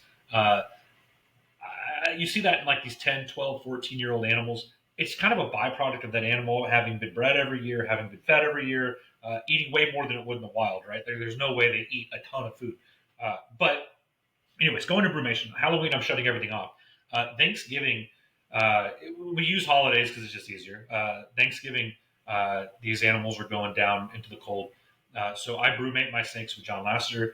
I've done it on my own in a wine cooler, but you want to get them down to about 45, 50 degrees.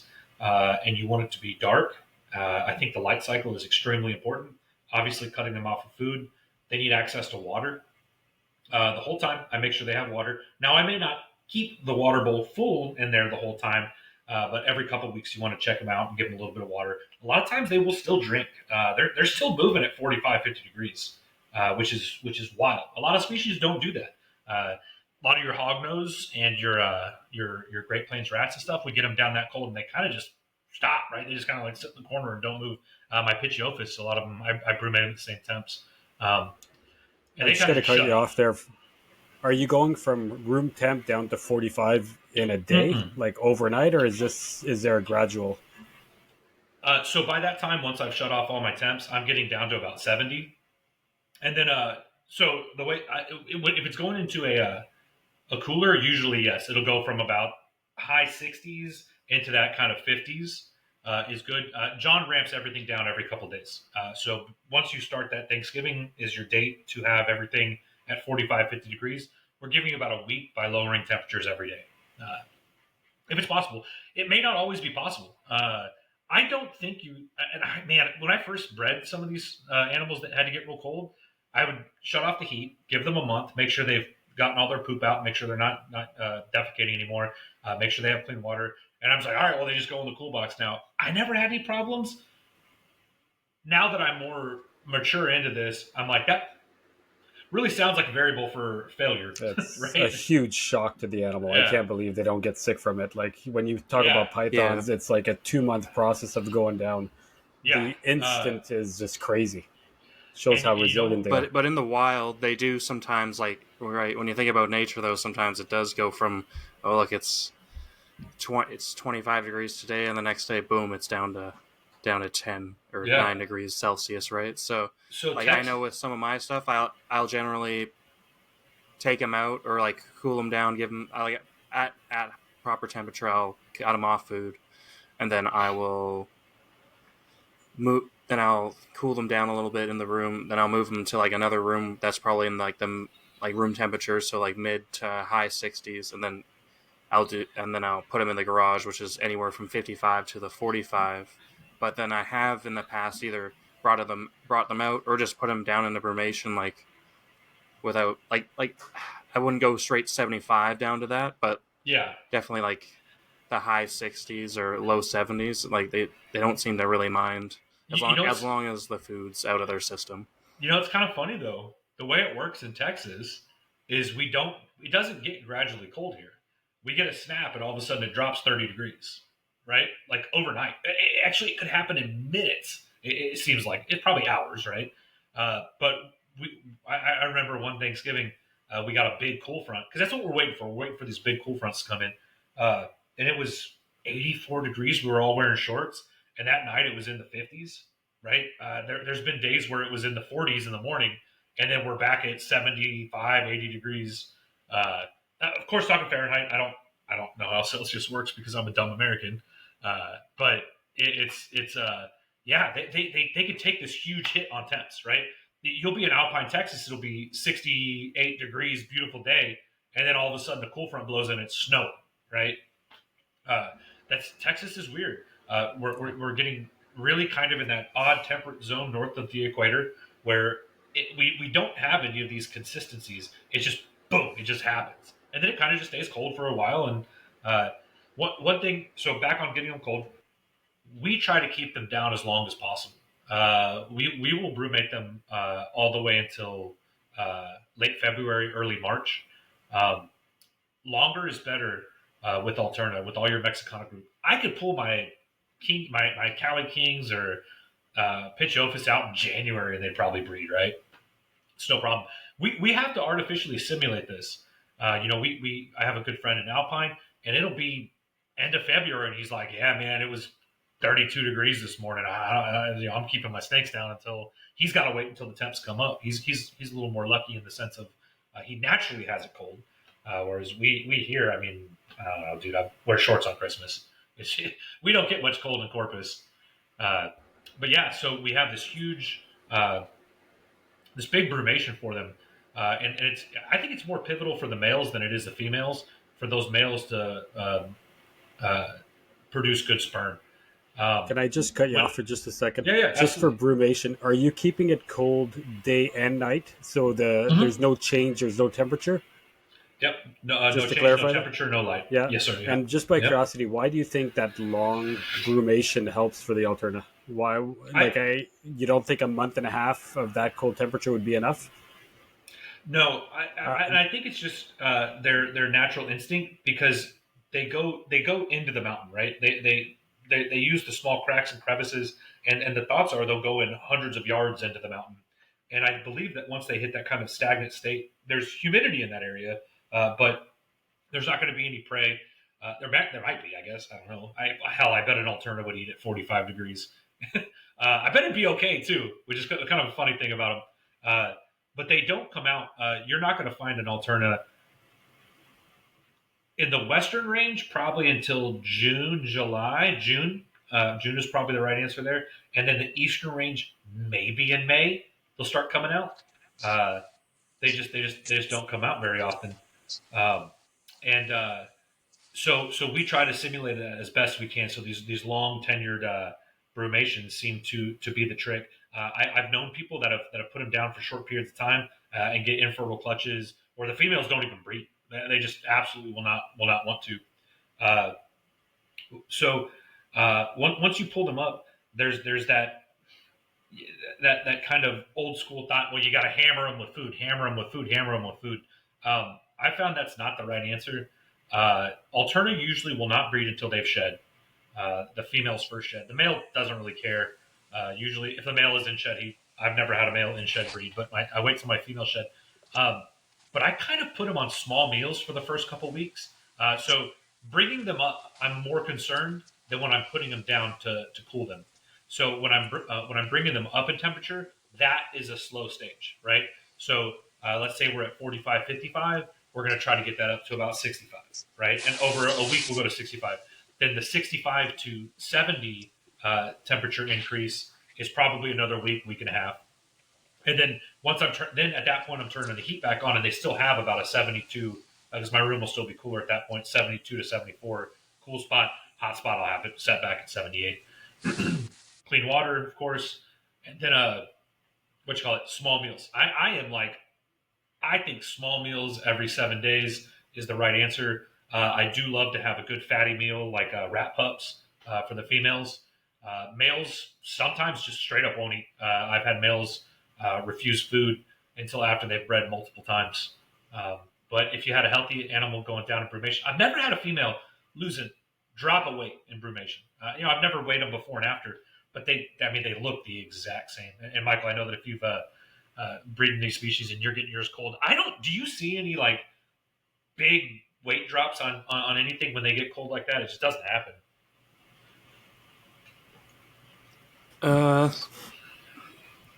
Not really. Like Yeah. sometimes the subox and stuff will lose a little bit of weight, but most of my stuff seems to hold weight. Although like sometimes you can tell like you'll give something like 3 weeks to clear out and they still don't defecate until like 3-4 weeks in, which is kind of weird. Yeah. But like I still haven't lost anything from that. But yeah, it's yeah. I haven't had too many issues with dropping. I had a Leonis this year shed in brumation. That was interesting. I had a male that shed in brumation. They're still active. They're not moving. They're not nearly as active as they are when they're warmed up during the summer stuff. But anyways, so I'm gonna warm them up, small meals, and then I'm just waiting for that female to have her first shed. And man, Alterna breed so fast, so fast. After that female shed, that male's all over her. They lock up for minutes and they're done. That's one thing that's blown my mind with colubrids over the last many years is every species breeds just so differently. And we lump a lot of these things into similar care styles and feeding patterns and brumation patterns. But your California kingsnakes might breed for 24, 26, 28 hours. They just stay locked up forever. Your pine snakes have this very violent breeding. They bite each other. The male bites the female and really locks her to the side of the tub, and they'll breed for a couple hours. And man, Alterna are minutes. They find each other. The male locks up. They have this beautiful. I really think it's kind of beautiful how they breed. They really wrap around each other. It creates some very unique patterns. When you get to see that with very unique, pretty animals. So yeah, I'll try to pair them. I'll pair them till they stop. So I'm going to pair them every 3 to 4 days, and I'm going to give them as many lockups until that female starts rejecting the male. Man, when that female rejects the male, he knows it. He does. He ain't gonna mess with her anymore. And usually at that point, I can start palpating. I don't know if that's the right word, but you can feel the eggs. You can tell they're gravid. With Alterna, you can really tell. They have a bigger egg than like a corn snake, even though they're a smaller snake. So usually I'll palpate them out. A good clutch is 5 to 7, right? That's a pretty damn good Alterna clutch. Go ahead. I was going to say, any fear of cannibalism when you put them together, and are you repairing if you want to double clutch them? I have never been worried about cannibalism with my Alterna until last year when I had a buddy have a female eat her male. I'm pretty pragmatic about staying on top of them. Once they've paired, they breed so fast. I'm pulling them apart. I'm not leaving them together. Some of my Pituophis and stuff, they're fine. Leave them in there. They'll be there for a couple days. Pull them apart to eat. In fact, I cohab some of my Pituophis year round. But Early answer for many years, I would tell you no. I had never heard of cannibalism in Alterna.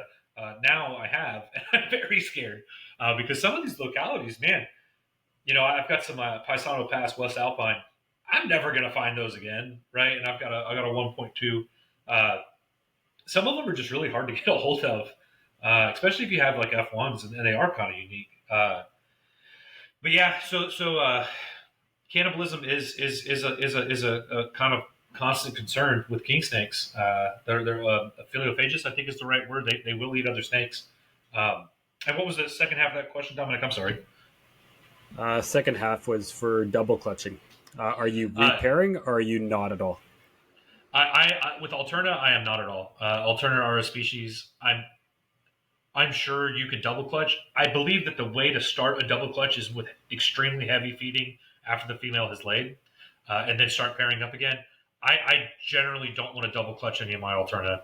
Uh, I don't want to double clutch much of anything unless it's like California king snakes. And Uh, why? Is it just too many babies or too hard on the female? Both Alterna seem to get hit extremely hard when they lay eggs. The females always look like crap. They bounce back so fast, so fast. Um, but it really takes a lot out of them. They, like I said, they have these bigger eggs, and I was shocked the first time I got Alterna eggs. I was like, wait, these things are huge. These are big eggs. They're not like Splendida. Splendida eggs are damn near the size of the snake. I don't know how that works. Or Pitchovis eggs where they're the size of your hand. But Alterna have big snakes relative to the size of the animal. So I try to not. That's my first half of that question would be I just don't want to double clutch them for the sake of the female. Also, I don't even know if the males would want to breed again. They might not have to. They could retain the sperm, and you just feed them super heavy like you can a corn snake, and just get a second clutch anyways. The other half is I really don't want to produce too many Alterna. Uh, I could probably, I could have a house full of Alterna and produce 20 clutches. Like I could do that, and I'd probably put a drill bit through my head once those babies start coming out because they're tough. I'm not gonna lie, babies can really suck, like really suck. Um, they I used to say they're not too bad. Uh, they can really be bad. uh, so So that before we go into the babies, can I just ask you one yeah, quick question about? sure. So when you were talking about not double clutching, is there anything you can do to prevent the double clutch? Because I know some females are just so programmed they go anyway, right? So is it Yeah, just absolutely. feeding a lot less, or is there anything else you can do to prevent it? Or obviously you can overfeed it to make it go. I'm just curious, and then go right into babies if you'd like. Yeah. So uh, I am pretty strict on.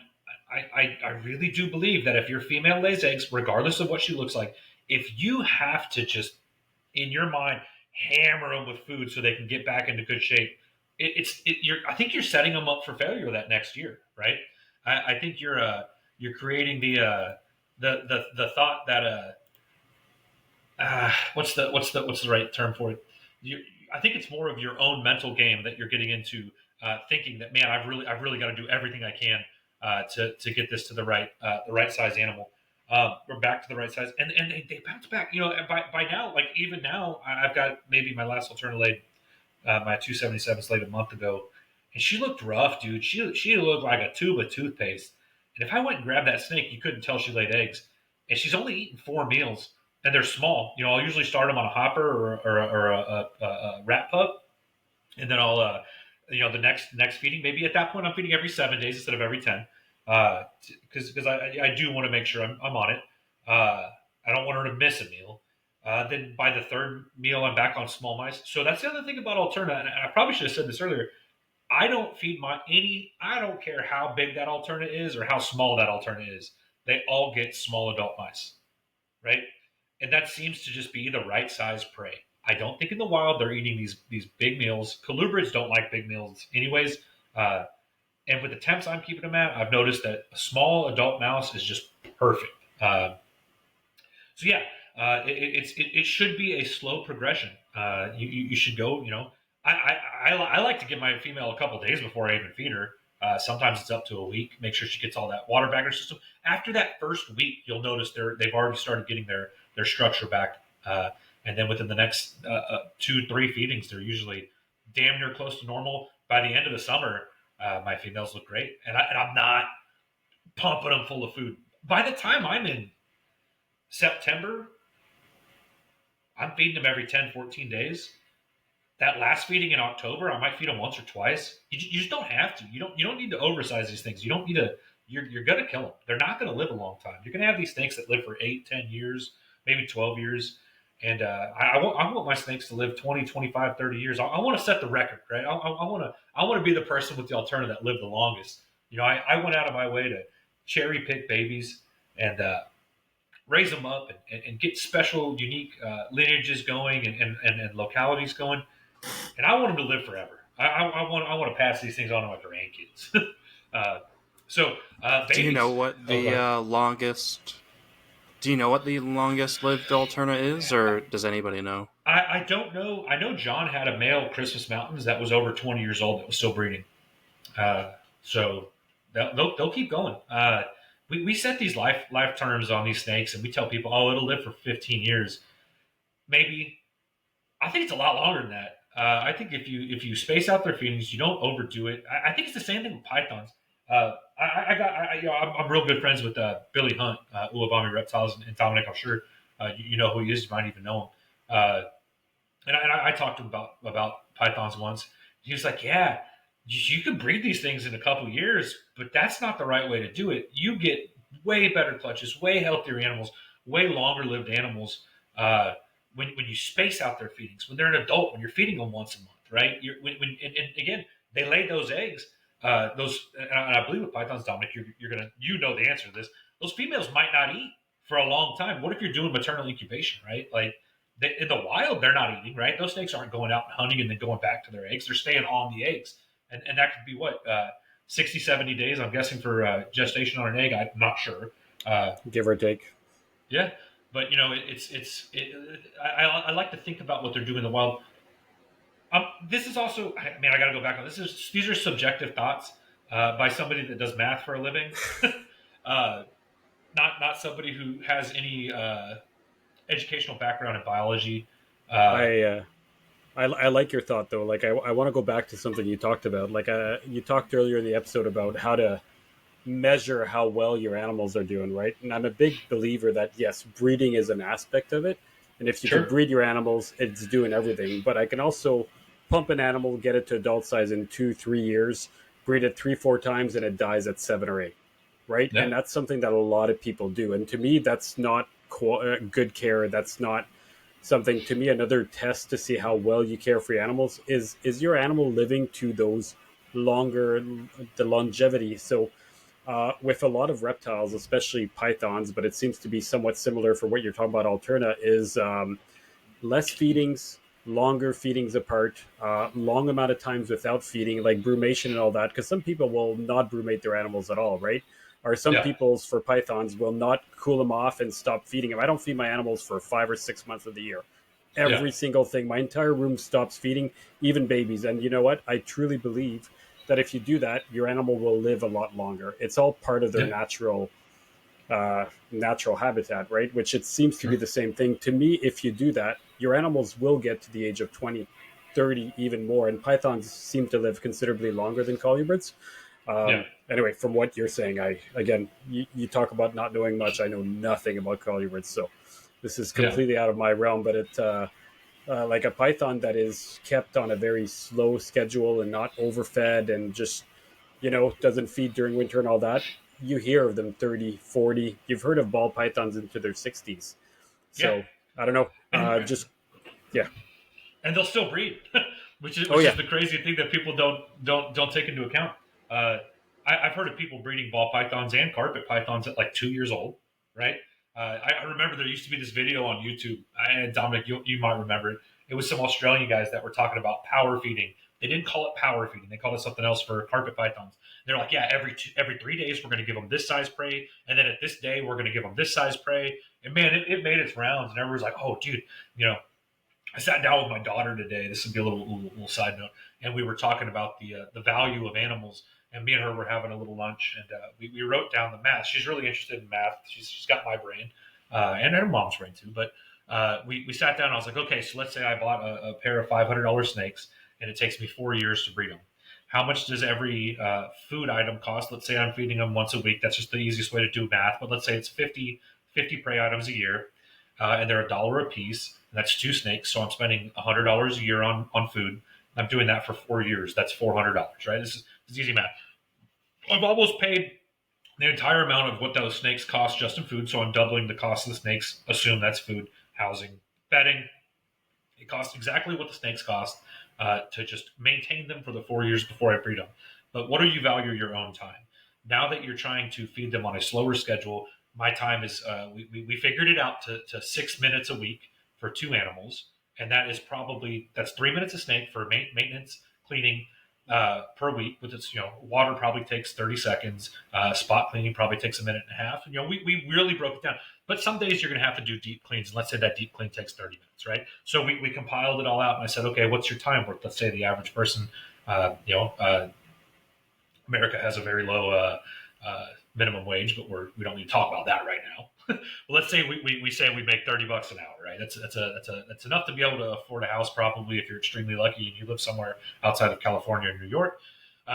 So if we're looking at $30 an hour, let's break that down to what our minute costs. And by the time these snakes were able to breed, we're in the thousands, right? So let's say I breed that snake for 10 years, so that snake's 14 years old. At no point in a normal clutch size did we ever swing positive based off of selling those animals for what we bought those snakes for, because your time consists of a value. So me shortening that.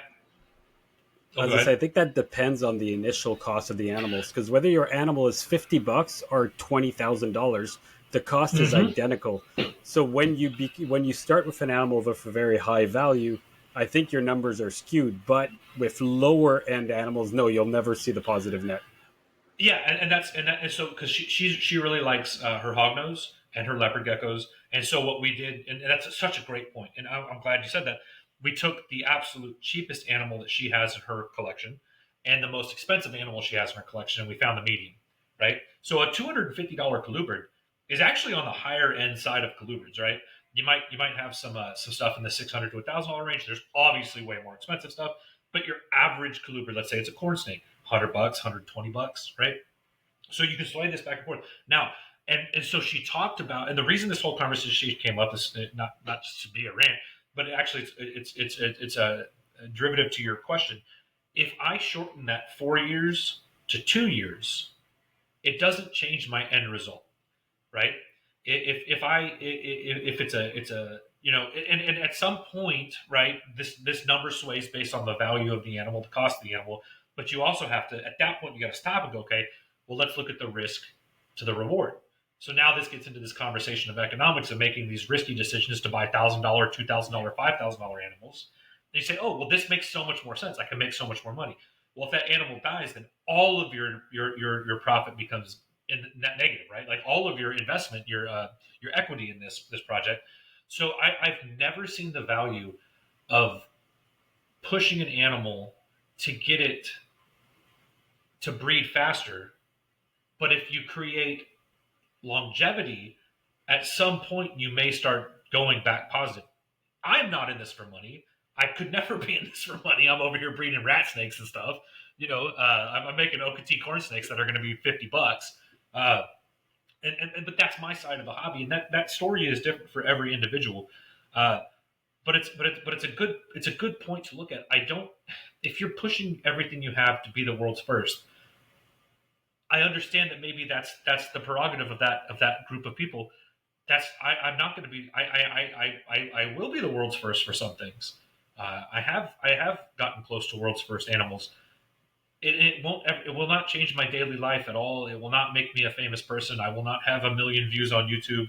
I will not go down in the history books as the person that made a reverse stripe albino emery eye, right? Like it's not going to matter. But in the end, I will have created a positive environment for my animals, for my family, for my friends, and I'll be able to do stuff like this. Also, you're going to burn yourself out.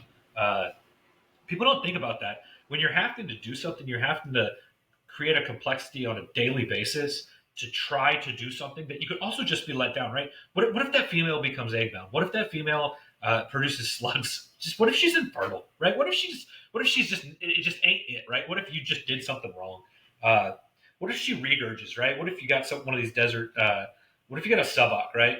And regurges, and maybe you go back for that next feeding in 2 weeks, 3 weeks. You're really careful and you use your Nutribac and you do all your stuff that you would normally do for a desert species after it regurges, and it does it again.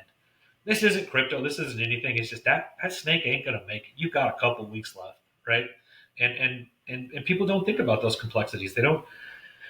They didn't put their heart first. And so yeah, kind of on that same what we're talking about. I want my animals to live forever. I have the collection I have now. Those animals may not stay with me forever, but I want them to live forever, right? Now, with a lot of my stuff, they will, right? They will always be with me.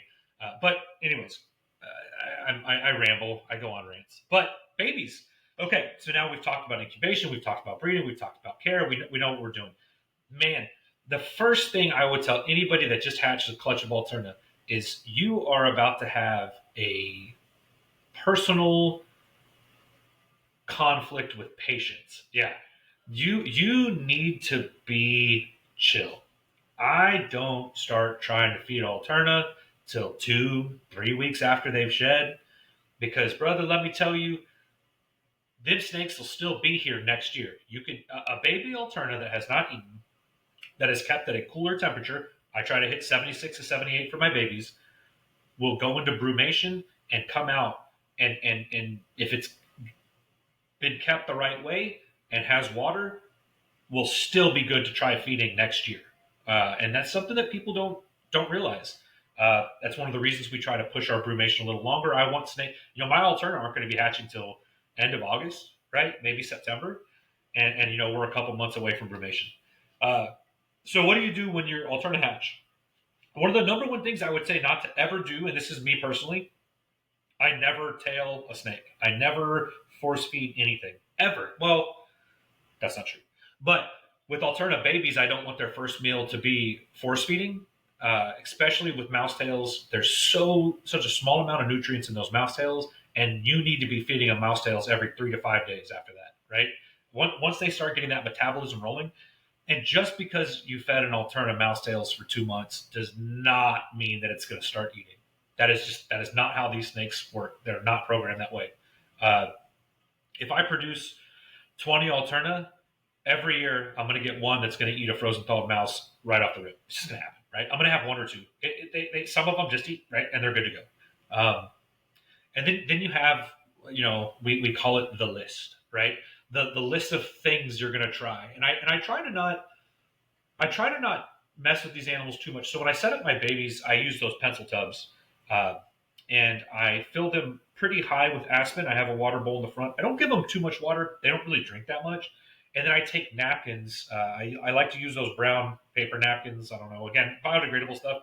Everybody in the reptile hobby, get yourself a compost heap. If you got biodegradable stuff, you can go put it out there. You can turn it up. You can use that for your gardening. My periwinkles look dope this year, right? There's stuff you can do with that. But you use those brown biodegradable napkins, and I cover the aspen all the way up to the water bowl, maybe 2 inches back, so that the snake doesn't push into the water bowl, and then you get that awesome thing where everything's wet.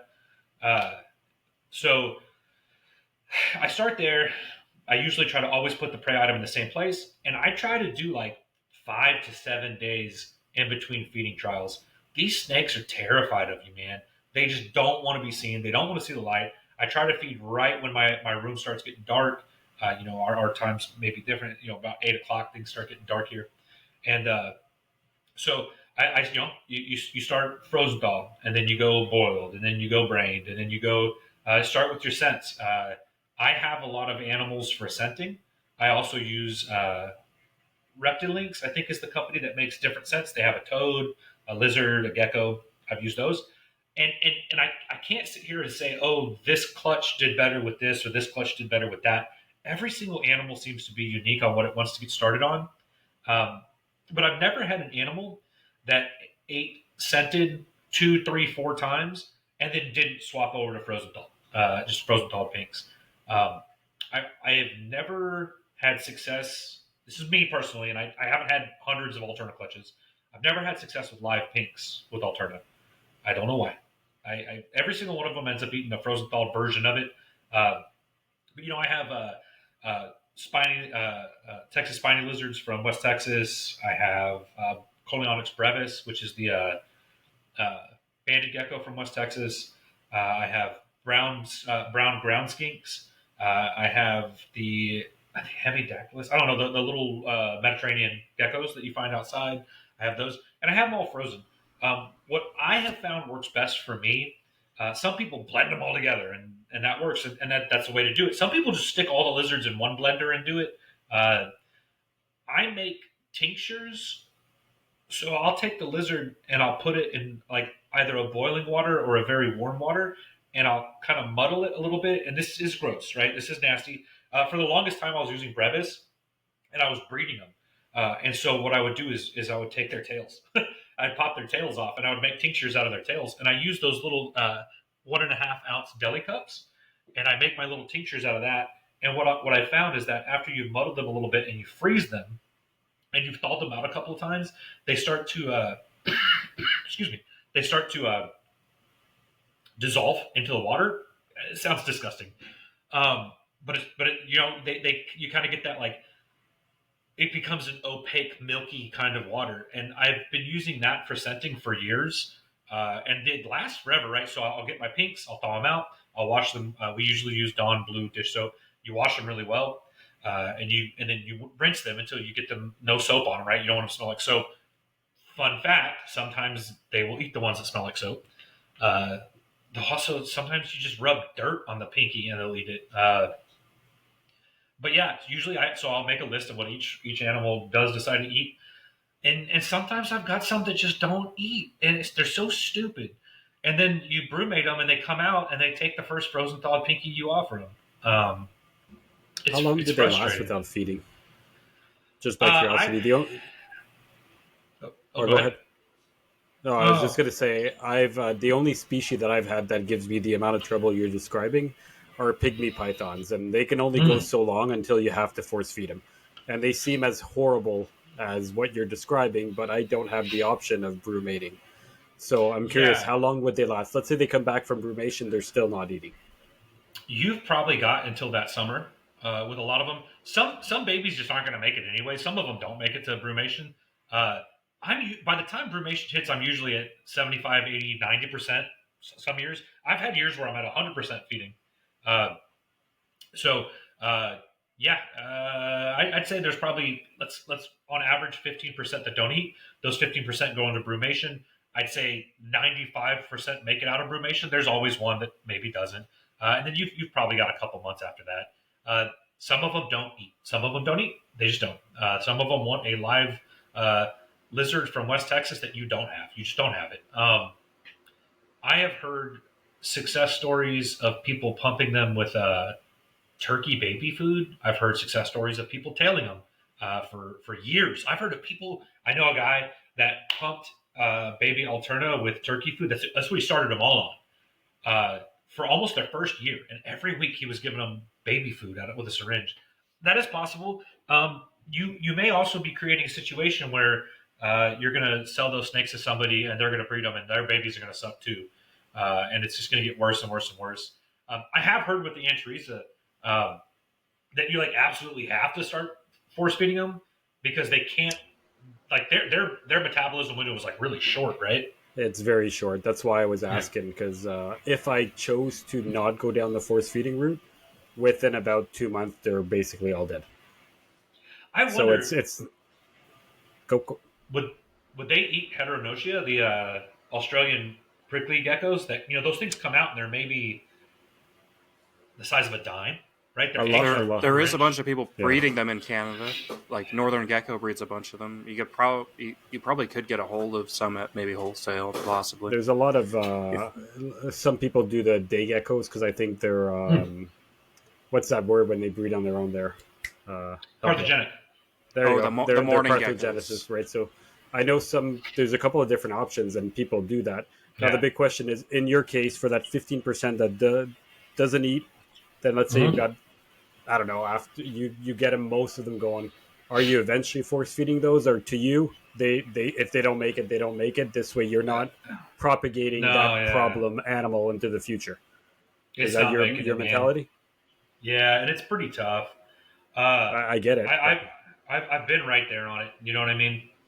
Uh, I got a pair of F1 Mexican hognose years ago. I mean, years and years and years ago. And I don't know, I couldn't get them to eat. And maybe I wasn't trying the right things. And I gave them damn things pinky tails for months. And they ended up making it. And they ended up surviving. They actually bred for Dr. Laughlin's got them. Ryan, man, what's Ryan's last name? My brain ain't working around. My buddy Ryan had them for a while, and Dr. Laughlin got them. It's an option. But yeah, like you just said, I think you're propagating a problem. There's going to be a day where I produce the best one. I've got to do it. Uh, I remember hearing stories. It might have been Chris Montross was talking about it. Have you ever checked how good a snake swims after it hatches? Have you actually checked the mobility, the quality of the animals that we're producing? And I thought about that. I was like, man, am I just, if I do everything I can to make these animals survive, and then somebody else gets them from me, or I keep them and I breed them again, you're right. Are you just propagating the problem? Uh, there are some species, and I don't work with them, that is the only answer, right? I've heard some of the one of the Othriophis species doesn't like to eat, and you've usually got to start tailing them pretty early because they've got a real fast metabolism. And like you said, your Anchorrhiza, the pig pythons. Oh, the Mollendorfi, possibly. I think Mollendorfi have to be brumated to eat. Yeah, like my friend got some that weren't even feeding, and Yeah. she had to brumate them when she got them, and then eventually they got going. Yeah. But Mollendorfi are, I kept mine for a year and then gave them back to my friend, and I think they were hardier than people make them out to be. Yeah.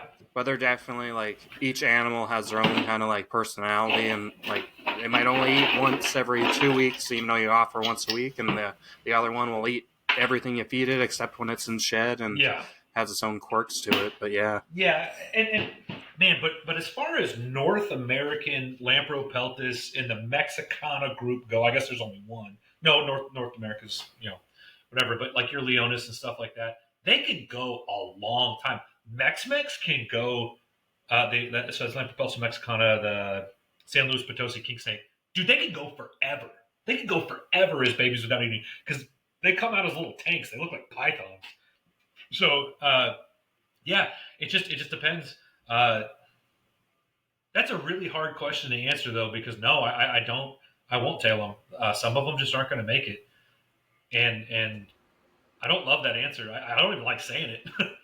it's not a bad thing. Like I used Yeah. to force feed everything after a certain amount of month because I was so Yeah. afraid, and then I've kind of changed that mentality into I don't force feed, Yeah. or sorry, assist feed, whatever you want to call it. Yeah. And if it doesn't make it, it wasn't meant to make it, right? And Mhm. with carpet pythons, both of them, they tend to live about 6 months. And at the 6 month range is usually when they pass away if they haven't eaten. But the problem is when you pop out something that is like insanely beautiful, or your Yeah. desired morph, the 1 in 64 that you actually hit, and of course that's the Yeah. one that won't eat. And then you're like, and every time I've had that situation happen, that is the tiny runt that's 3 years old that looks like the same size as a 6 month old right now. You know, and it's never a good story. At some point, I just got to accept, you're like, I just got to let it go if it's not going to make it. But I'm the same train of thoughts now. After so many years, I don't want to just keep, I don't know, get him going or keeping him going for no real reason if they have no drive to live. Yeah, and if you really looked at, even in your case, if you really looked at the statistics, if you really looked at the numbers, most of them eventually eat, most of them make it, and in the wild that's not the case, right?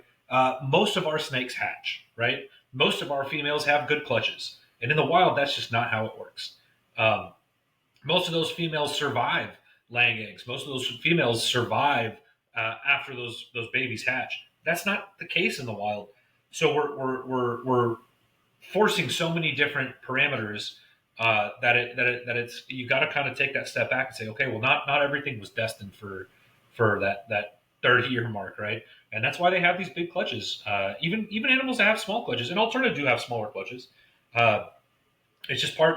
It's part of it, and I think you find that after you've done it for 10 years, 15 years, 20 years, right?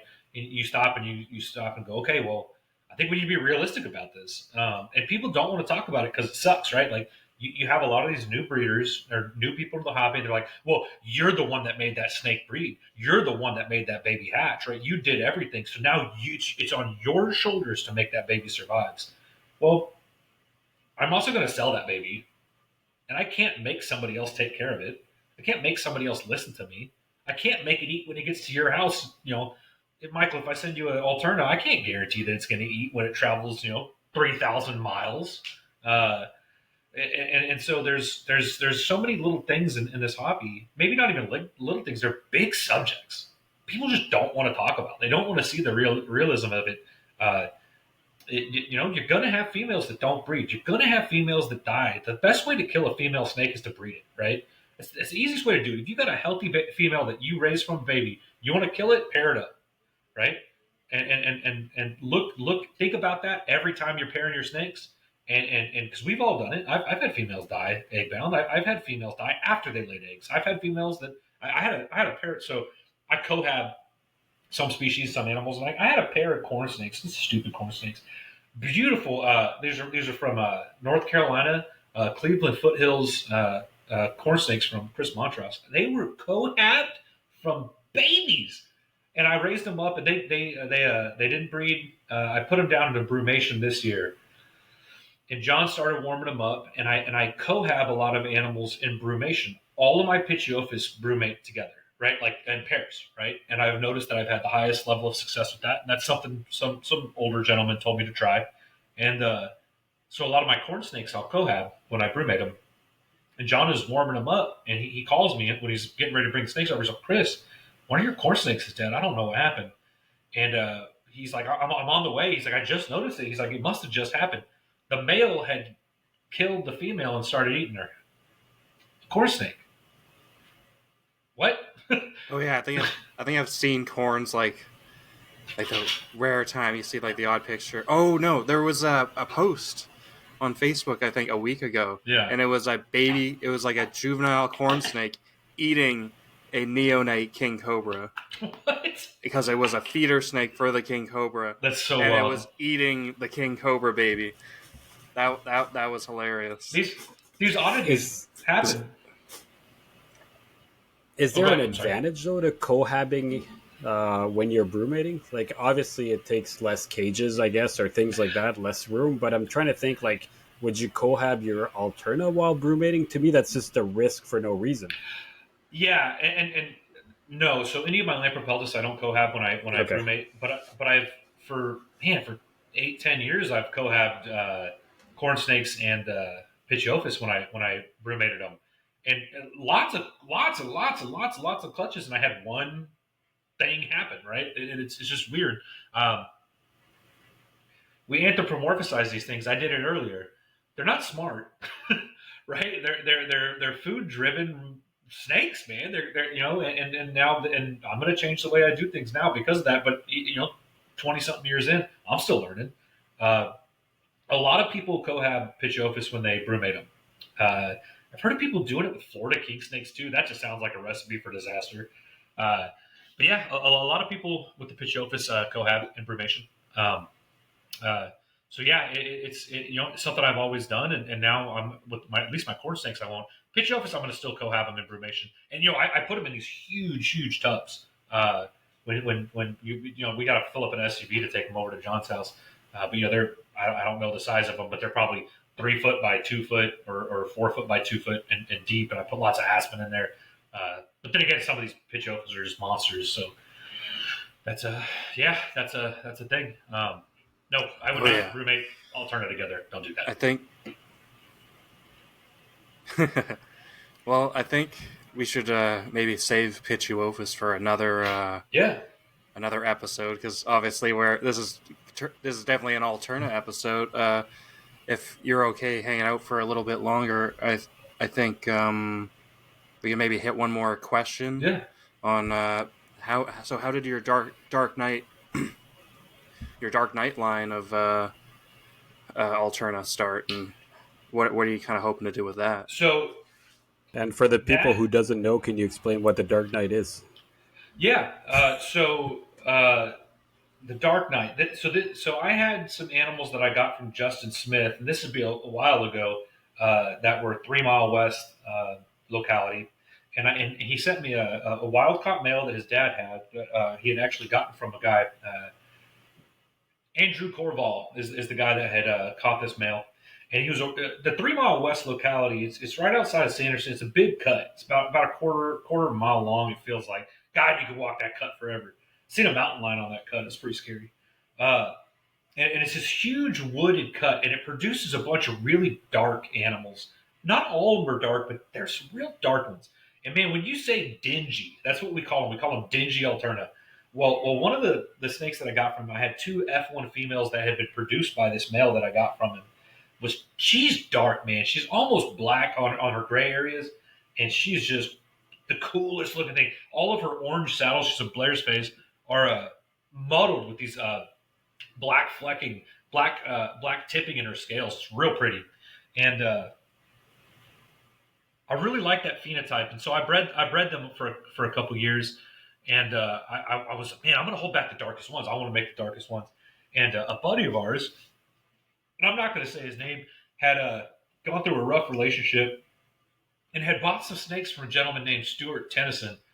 And he's an old school Alterna guy, and he had this little tiny male that was man, he was a 2013 male, and he was little, and I got him in 2019, I think, and dude, he was probably 2 foot long, maybe less, 18 inches long, and the snake was black. The whole damn Alterna was black, and I saw that, and I was like, dude, this is so cool.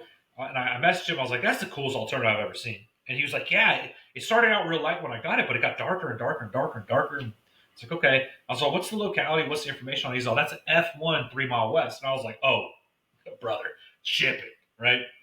So I got that male. I put a little bit of weight on him. I let him sit for a year. One thing I'll tell you about Alterna, because I have some Alterna that I bought as adults, they're not going to breed for you that first year. They're probably not going to breed for you that second year. I don't know what it is about Alterna. They need to be in your collection for a while. They need to really maturate in your collection for a while before they'll actually breed. No, they'll breed. I'm sorry, they'll produce good eggs. That's been a problem with my my West Alpines, my Paisano Pass. I've gotten 2 years of slugs from them. They look great.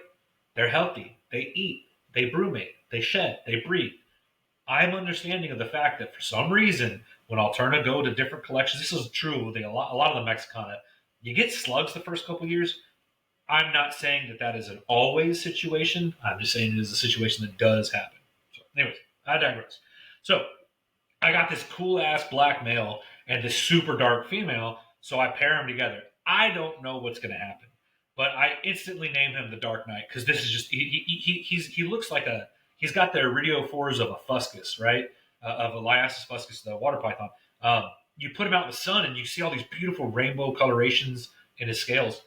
And so I paired him to that female, and man, the first year, I got some Blair stuff, and it has, I don't know what is going on with this male, but these babies hatch looking like regular Alterna colors, and within the first 2 years, they are dark, dark, dark, dark. Kevin Barron has some that he's raised up that I sent him. Joe Rosa has some. And dude, if you have a Dark Knight animal, a baby from this male, by year 2, they're a good size animal, but they're just instantly dark. So what I've been doing is holding back the animals with the least amount of pattern. So the males in Alterna phase, the females in Blair's phase, but they do produce both. You'll get some Alterna phase, some Blair's phase. So I've been holding back all of the Alterna phase of that have the least amount of pattern, and I've held a couple back that within a year, dude, they're almost black, right? It's cool. So the future of that project, sadly, I had the best male I ever produced last year, and I mean, he was gonna look like Dad. Oh man, he was cool, and he started turning dark already, and that bastard never ate. And he went into brumation, and he died in brumation. And that was one of those ones that I probably would have tried to tail. And That's always the nicest. It's the best one. And then on top of that, the next gut punch was this year when I bred him, because that female's bred for me for 5 years. She laid a clutch of slugs. So female's already bounced back. She looks great. Male's doing great. I'll pair them up again next year. I think I'll be able to pair my first female that I produced that looks like the male this coming season. That's going to be cool because now I'm going to have two just black animals that I'm going to pair together and hopefully start going that direction. I love selective breeding projects. It's one of my favorite things about the carpet python world. Is so many of those lines are phenotypically selectively bred traits. There, of course, there's morphs and stuff in there. But dude, some of the stuff in the carpet python world. Same thing with leopard geckos. People don't talk about that enough. Dude, there's people out there that spent 20 years on a line of leopard geckos that have no morphs in them at all. They're just the coolest looking things. So that's I have a bunch of little projects. I like to create little projects within my projects. That is one of my kind of most exciting ones, and it's the Dark Knight project. And I hope everybody that has those animals, they're big, healthy. They usually eat really easily. Of course, I had that one male that was an ass, but out of all my Alterna, they've been the easiest to get going. And I think that's true of most Eastern range animals. But God, the second I say that, somebody's going to message me and say, "No, you're an idiot." And man, even breeding Alterna for maybe 6 years or 7 years, I think it's 6 years. I still question myself on them. There's just so many people that have been doing this for 30, 40 years. John's been doing this for 30, 40 years, and he's still, oh, well, you need to try this. Oh, well, you need to try this. You need to try this. I'm like, dude, you're constantly learning. The second you think you have everything figured out in this hobby, hang it up and go do something else. Go join Wall Street. If you can figure this out, you can figure anything out. And I don't think any of us will ever. We'll constantly be learning. That's one of the things Craig talked to me about on my podcast was every day is a new adventure. Every day is a new set of problems. Every day is a new discovery. So don't ever give that up. And when you do, you're going to get stagnant. You're going to get bored. When you think you've got everything figured out, you just, you know what I mean? You probably don't. Try something different. I just think that's part of it. Awesome. That was. I think we should almost end on that because that was a pretty good explanation there. Yeah. So yeah. On that, I'll do a little bit more on that tangent too. Also, don't give up. There's some species you're not going to be able to breed, right? You're not going to be able to do it. You're living in an area where the parameters are just not going to get met. I've had Pitiophis vertebralis for 10 years now. And man, I read every book. I talked to everybody that had bred them. And my snakes didn't breed till they were 6 years old. But now I've got eggs every year. And I've got them dialed in. And I've got 3.3 now. I'll be producing. I got a male I held back. I'll be producing second generation in a year or two. Just take your time. Don't give up. It's not your snake's fault or your gecko's fault or your lizard or your turtle's fault. It's your fault, right? You're missing something, so don't give up. Find out what it is. If you truly have passion with the species, if you truly love something, you know you do. You'll know, right? If that's the one for you and it's just not clicking, figure it out. If you want to keep those desert species down here in Corpus Christi, get a dehumidifier, right? Add more holes, add more ventilation, change the way you're keeping that animal. If you're in Arizona and you want to breed cave geckos, add another air conditioning unit to that room. Get a humidifier, right? Just create the complexity for yourself and don't stop. The second you stop, the second you give up, is when false information gets spread. That's when people carpet pythons are nasty. They all bite. They all suck. You don't want to mess with those. I remember that. 1999, seeing them at a reptile show, seeing diamond pythons. A lot of people still believe that. Yeah, green tree pythons. Dominic, if you're my age or close, you remember back in the 90s. I'm older. You're not going to be able to breed green tree pythons. You just can't do it. They just die. They throw up, they die, or emerald tree boas throw up and die. Back then, people couldn't even breed ball pythons. Yeah, they just came in imports, right? And it's like, no. Look, you're not gonna have success with every swing, but god damn, does hitting that home run feel good? It's just the best thing you have. And then don't do it alone. Share that information with others. Get on podcasts. Reach out to people. Ask those questions. Don't be afraid to ask people questions. People are so damn scared. Message me. Message Dominic. Message Michael. Message Craig Trumbauer with the question. He will answer your questions. Right? It's the love of it, man. We do this as a community because without the community, this is done. Right? This is the damn near the dumbest hobby you could have. And if you want to do this full time, reach out to the people that have done it full time and figure that out. You do the math, figure it out. It's going to be harder than probably anything you've ever done, I would think. But every single dream you have in this hobby is possible, but it's only possible with the community. And really, I try to push that a lot. And don't give up, and don't let that. You're going to have those heartbreaks. But as somebody who with my wife, we struggled with infertility for a long time, and I've got a little girl bouncing around my house, and it took a long time. And you know what? We didn't give up, and we needed a community to make that happen.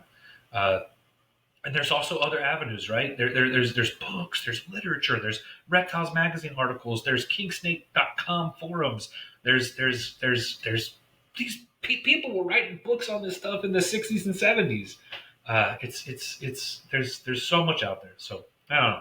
That's my little spiel on that. That's a good way to end it. And you know what? Victory is a lot better. It's a fantastic spiel. Victory is so much better when you put some sweat equity into it, Yeah, absolutely. Michael, really anything else you want to talk about before we start closing it? I think I'm good for now, but obviously, like, we gotta have Kris on again in the future and maybe hit more of pits and mill more of them. But this was an awesome episode on Alterna that I think everybody should really appreciate. Yeah. So yeah, Dominic, do you want to hit the closing? Or no, first, Kris, do you want to share how people can get a hold of you? Yeah. So you can reach out my Facebook, just Kris Painschab. I have it spelled out here on the video. That's probably the fastest way to get a hold of me. Through Instagram. My brand name is Badlands Herpeticulture, and I have a Facebook for Badlands Herpeticulture. I will always respond to messages. I got hit with the no bat too many times on Facebook for Badlands Herpeticulture, so I don't post anything there anymore. But my Instagram, I try to post. I'm not very good at social media. That's part of being a little bit older and trying to raise my kid to not think about social media. But I will always answer any questions anybody has. So Badlands Herpeticulture on Instagram. I think it's Badlands _ Herpeticulture. Also, if you just put my name, Kris Painschab, into Instagram, it'll pop up, and then Facebook. And then I do a couple podcasts. I haven't been on the Herpeticulture Network too much, but I did all the corn stars, with the exception of the first episode. We don't talk about that episode. And then also Kingsnake Chronicles. We've done a few episodes. We've had Alterna, Leonis, and a couple other things. And again, if you want to reach me through there, you can reach out to the Herpeticulture Network, and Justin and the boys will get you a hold of me. And I love answering questions. I've made so many friends. Michael, I think that's how we became friends. Was we just started messaging each other, and I'm a chatty bitch. Oh yeah, right? I like to talk. So obviously, I mean, I could.